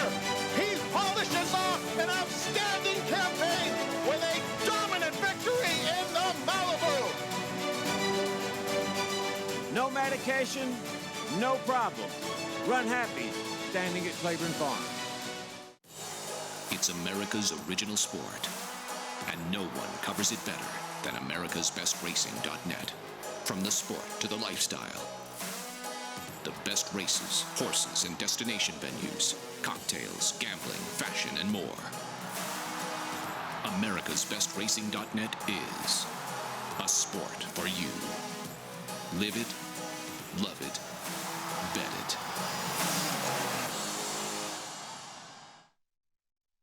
Warfront. This son of Danzig ranks among the world's elite sires. With Grade 1 winners on dirt and turf, and star performers both at home and abroad, Warfront's success as an international super sire is unmatched. Recent Grade 1 winners include Omaha Beach and Preakness Stakes hero War of Will. In the sales ring, his $2.4 million sale topper at Keeneland September was the highest price yearling sold in North America last year. Warfront, standing at Claiborne Farm. Heading to the winner's circle, Noble Emotion. Second time out, cuts back in distance and handles the 6 furlongs just fine, showing speed. Out of the gate under Javier Castellano. Let's head downstairs to Maggie Wolfendale. And pleased to be joined by his trainer, Jonathan Thomas, here in the winner's circle with Noble Emotion. Jonathan, this is a little bit of an unconventional way to get to the winner's circle. Debuted going a mile and 16th at Saratoga, now cuts back to the 6th and goes straight to the lead. Yeah, the timing's a big thing at Saratoga with the 2-year-old racing and the weather. And, you know, we would have sprinted him first out, but he worked really well and it came up. And he was always a pretty relaxed horse, so we thought we'd give him a try. But the way he ran, you know, he showed good tactical speed and then just kind of faltered the last 1/8 of a mile, and we thought the cutback would really suit him. And Javi really didn't ask him to be up on the front end. He really put himself there. Was that expected today? Yeah, he's always been a really smart little horse who's like, his first reaction is to say yes to whatever you ask, so we thought that that would be the case. And, you know, Mike Ryan's been a great person for us, and you know, it's nice to get a win for him, and the horse was sent in really well prepared from Carl Keegan, so it was kind of a team effort. Carl Keegan, former valet here. Has done a really good job as far as his prepping work is concerned, but Mike Ryan also really well known in the bloodstock industry. And does that help to have somebody like that on your side as far as sending you horses? I think so. I mean, he's one of the most astute, hardest working guys out there, so it's always kind of flattering to get a horse for him, and it's, you know, even more special to win one. So pays off, that's for sure. Congratulations, Jonathan. Thank you. All right, Noble Emotion, maiden breaker, second time out, turn back in distance. As I said, Greg, not your most conventional way to the winner's circle with a young one. And that would not be the one you would expect to be showing speed out of the gate, would it? No, but you brought up in the replay. Like I said, like I like the horse. I used the horse in my pick 5 that got knocked out in the first leg. But when you look, as you see, I got knocked out in leg 1, and then of course we got the rest of them home. But $2,000, good job if you had that one. But if you look at Noble Emotion in Jonathan Thomas's numbers, like I said, I always like to go back and look. Maiden second start, he's 30%. Turf sprints, he's 34%.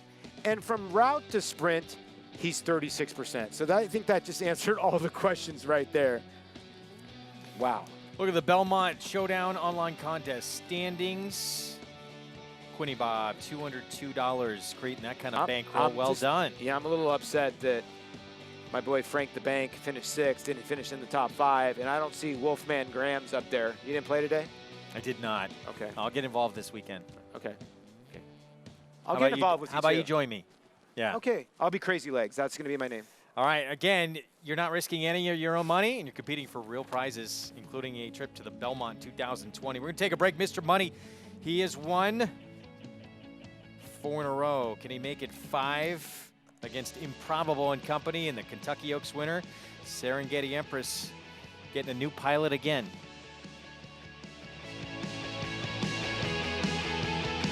Tom Durkin letting you know New York breds start with an advantage. At the sales, buyers pay up to 7 figures. And there's over $2 million in stakes money limited to New York sired horses in the New York Stallion Stakes Series, like the Park Avenue for 3-year-old fillies. Newly minted wins it for fun. For fun and money. The winner's share generates an additional $55,000 from the New York Breeding Fund. Funny Guy's gonna do it. Funny Guys winning the Times Square division generates the same money. So get with the program at nybreds.com.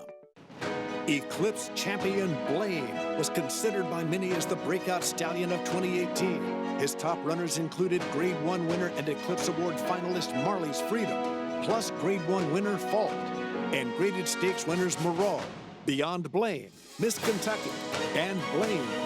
This year, his 2-year-olds have sold up to $700,000. Outstanding results, outstanding value. Blaine, standing at Claiborne Farm. They're off. Bet the horses anywhere, anytime with NYRA Bets. Rushes out of there to take the lead. It's easy on your computer or NYRA Bets app. Earn valuable reward points on bets. Play in our exclusive promotions and earn cash rebates. Sign up now. Bet $200 and get $200. Bet any track, anywhere, anytime. NYRABets.com. You know, I think Runhappy has a lot of things going for him. Obviously, he's been very respected, and to give people further incentive to buy them for where they can take an offspring, run it, and if they win, they're going to get a $100,000 bonus for each Runhappy they have. You know, it's another selling point from our perspective that really helps us promote the horses that we're representing and we're selling. Runhappy, standing at Claiborne Farm.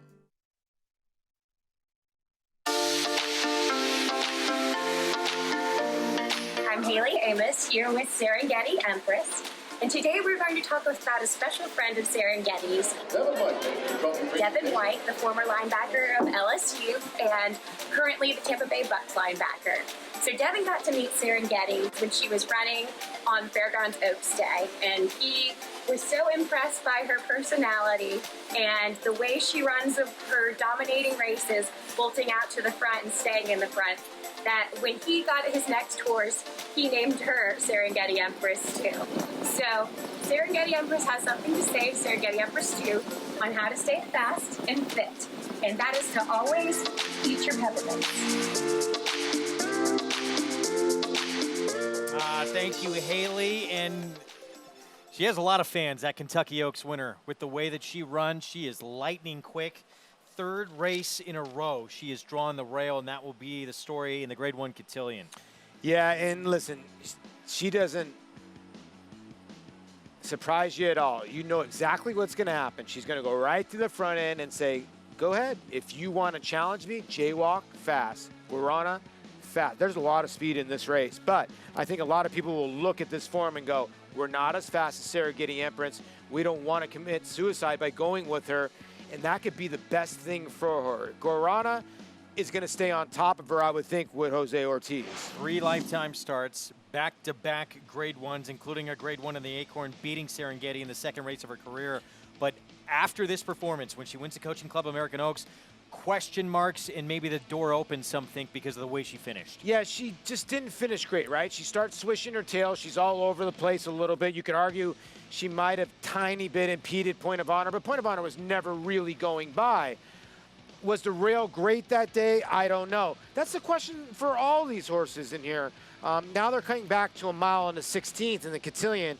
That helps Guarana, and it also helps Serengeti Empress, because if they go gung-ho on the front end like they've gone before, these horses wouldn't be able to go a mile and 1/8, mile and a quarter. But Serengeti Empress can go that fast for a mile and a 16th, and so can Guarana. Here's a look at the top 3-year-old filly races, and their winners, of course, Serengeti Empress, your Kentucky Oaks winner for trainer Tom Amos. Guarana, 2-time Grade 1 winner. They go head-to-head. Yeah, and the other horse that we saw on there is Dunbar Road, and Street Band did not run bad in the Alabama, so maybe that's the outsider for Sophie Doyle and Larry Jones. Meanwhile, the boys in the Penn Derby, and with a defection of Maximum Security out for the rest of the year, it looks like Improbable for Bob Baffert becomes your favorite in this race. Mike Smith will be aboard, and Baffert wants to see this horse be aggressive early on. And, you know, that's the way he's always wanted this horse to be ridden. When he was ridden in the Kentucky Derby, he basically told Ira Ortiz Jr., keep this horse out of trouble and wide. But he actually had a great trip in the Derby. He ended up getting placed 4th. He needs to be in front. He doesn't like kickback, as you can tell right here at Del Mar. Who did he beat? He beat nobody. Lieutenant Dan, I mean, let's be honest, he beat nobody. Is he good enough off that race to have War of Will on his back and a horse like Mr. Money that no one's given any love to? Well, here's War of Will. Can you make excuses, as Mark Casse did for the Belmont? Can you for the Jim Dandy? And maybe you can because he was down on the inside. This is a look at his shining moment, though, winning the Preakness. Great ride by Tyler Gaffney. A little bit of vindication after the Kentucky Derby, what happened. He gave this horse a phenomenal ride. And then you start looking back and you think, okay, there's Owendale and Everfast behind me. So what's going on here with War of Will? Is he run too much? And now you have Mr. Money, who's sort of the fresh horse, the horse that's actually got all the confidence right now. Yeah, I mean, back to War of Will for a quick second as we look at Mr. Money running in all 3 legs of the Triple Crown. That can take a lot out of you. This horse, extremely fresh and may have a ton in the tank and maybe just start to come around and show us who he is. Yeah, and I like the way Brett Calhoun handled him. You know what he did? He goes, okay, let's go a mile. Mile 16th, mile 16th. West Virginia Derby, mile and an eighth. Now we're right back at a mile and an eighth in the Penn Derby. And I think a lot of people thought, okay, that was going to be his issue. Can he handle distance to ground? He has been, but he's been facing nobody. Let's be honest there. Now he's got to beat Improbable and War of Will. 2 real horses in there that have both were major, actually, contenders and players in the Triple Crown. At least Improbable was a player in the Derby, and War of Will was a player in the Derby and the Preakness. So Mr. Money will have to pass the test. But the one thing he has in his corner, he's very, very fresh, and so is Improbable, where War of Will, I think he could be the play against. Brett Calhoun, trainer of Mr. Money. He's won 4 in a row. He would have liked to try and make it 5 with Maximum Security, but the horse who was DQ'd out of the Kentucky Derby obviously is on the shelf. We've been looking forward to it for a long time. I think Maximum Security was the top 3-year-old in the country. I was looking forward to running against him. I just felt like if we could beat him, that would put us up as a top 3-year-old. It's a good race still. You know, Improbable was highly thought of early on, Derby favorite. Seems to be doing well. So it's obviously a little tougher race for us, but our horse is doing very good. He's gotten very consistent. He's got a lot of confidence right now. I think he's answered a lot of the questions people had about distance and things like that. So he's coming in the race very, very good. He didn't have to have any gut-wrenching, grinding, all-out kind of races. He won pretty handily in all those races, and I think that kept him a little fresher.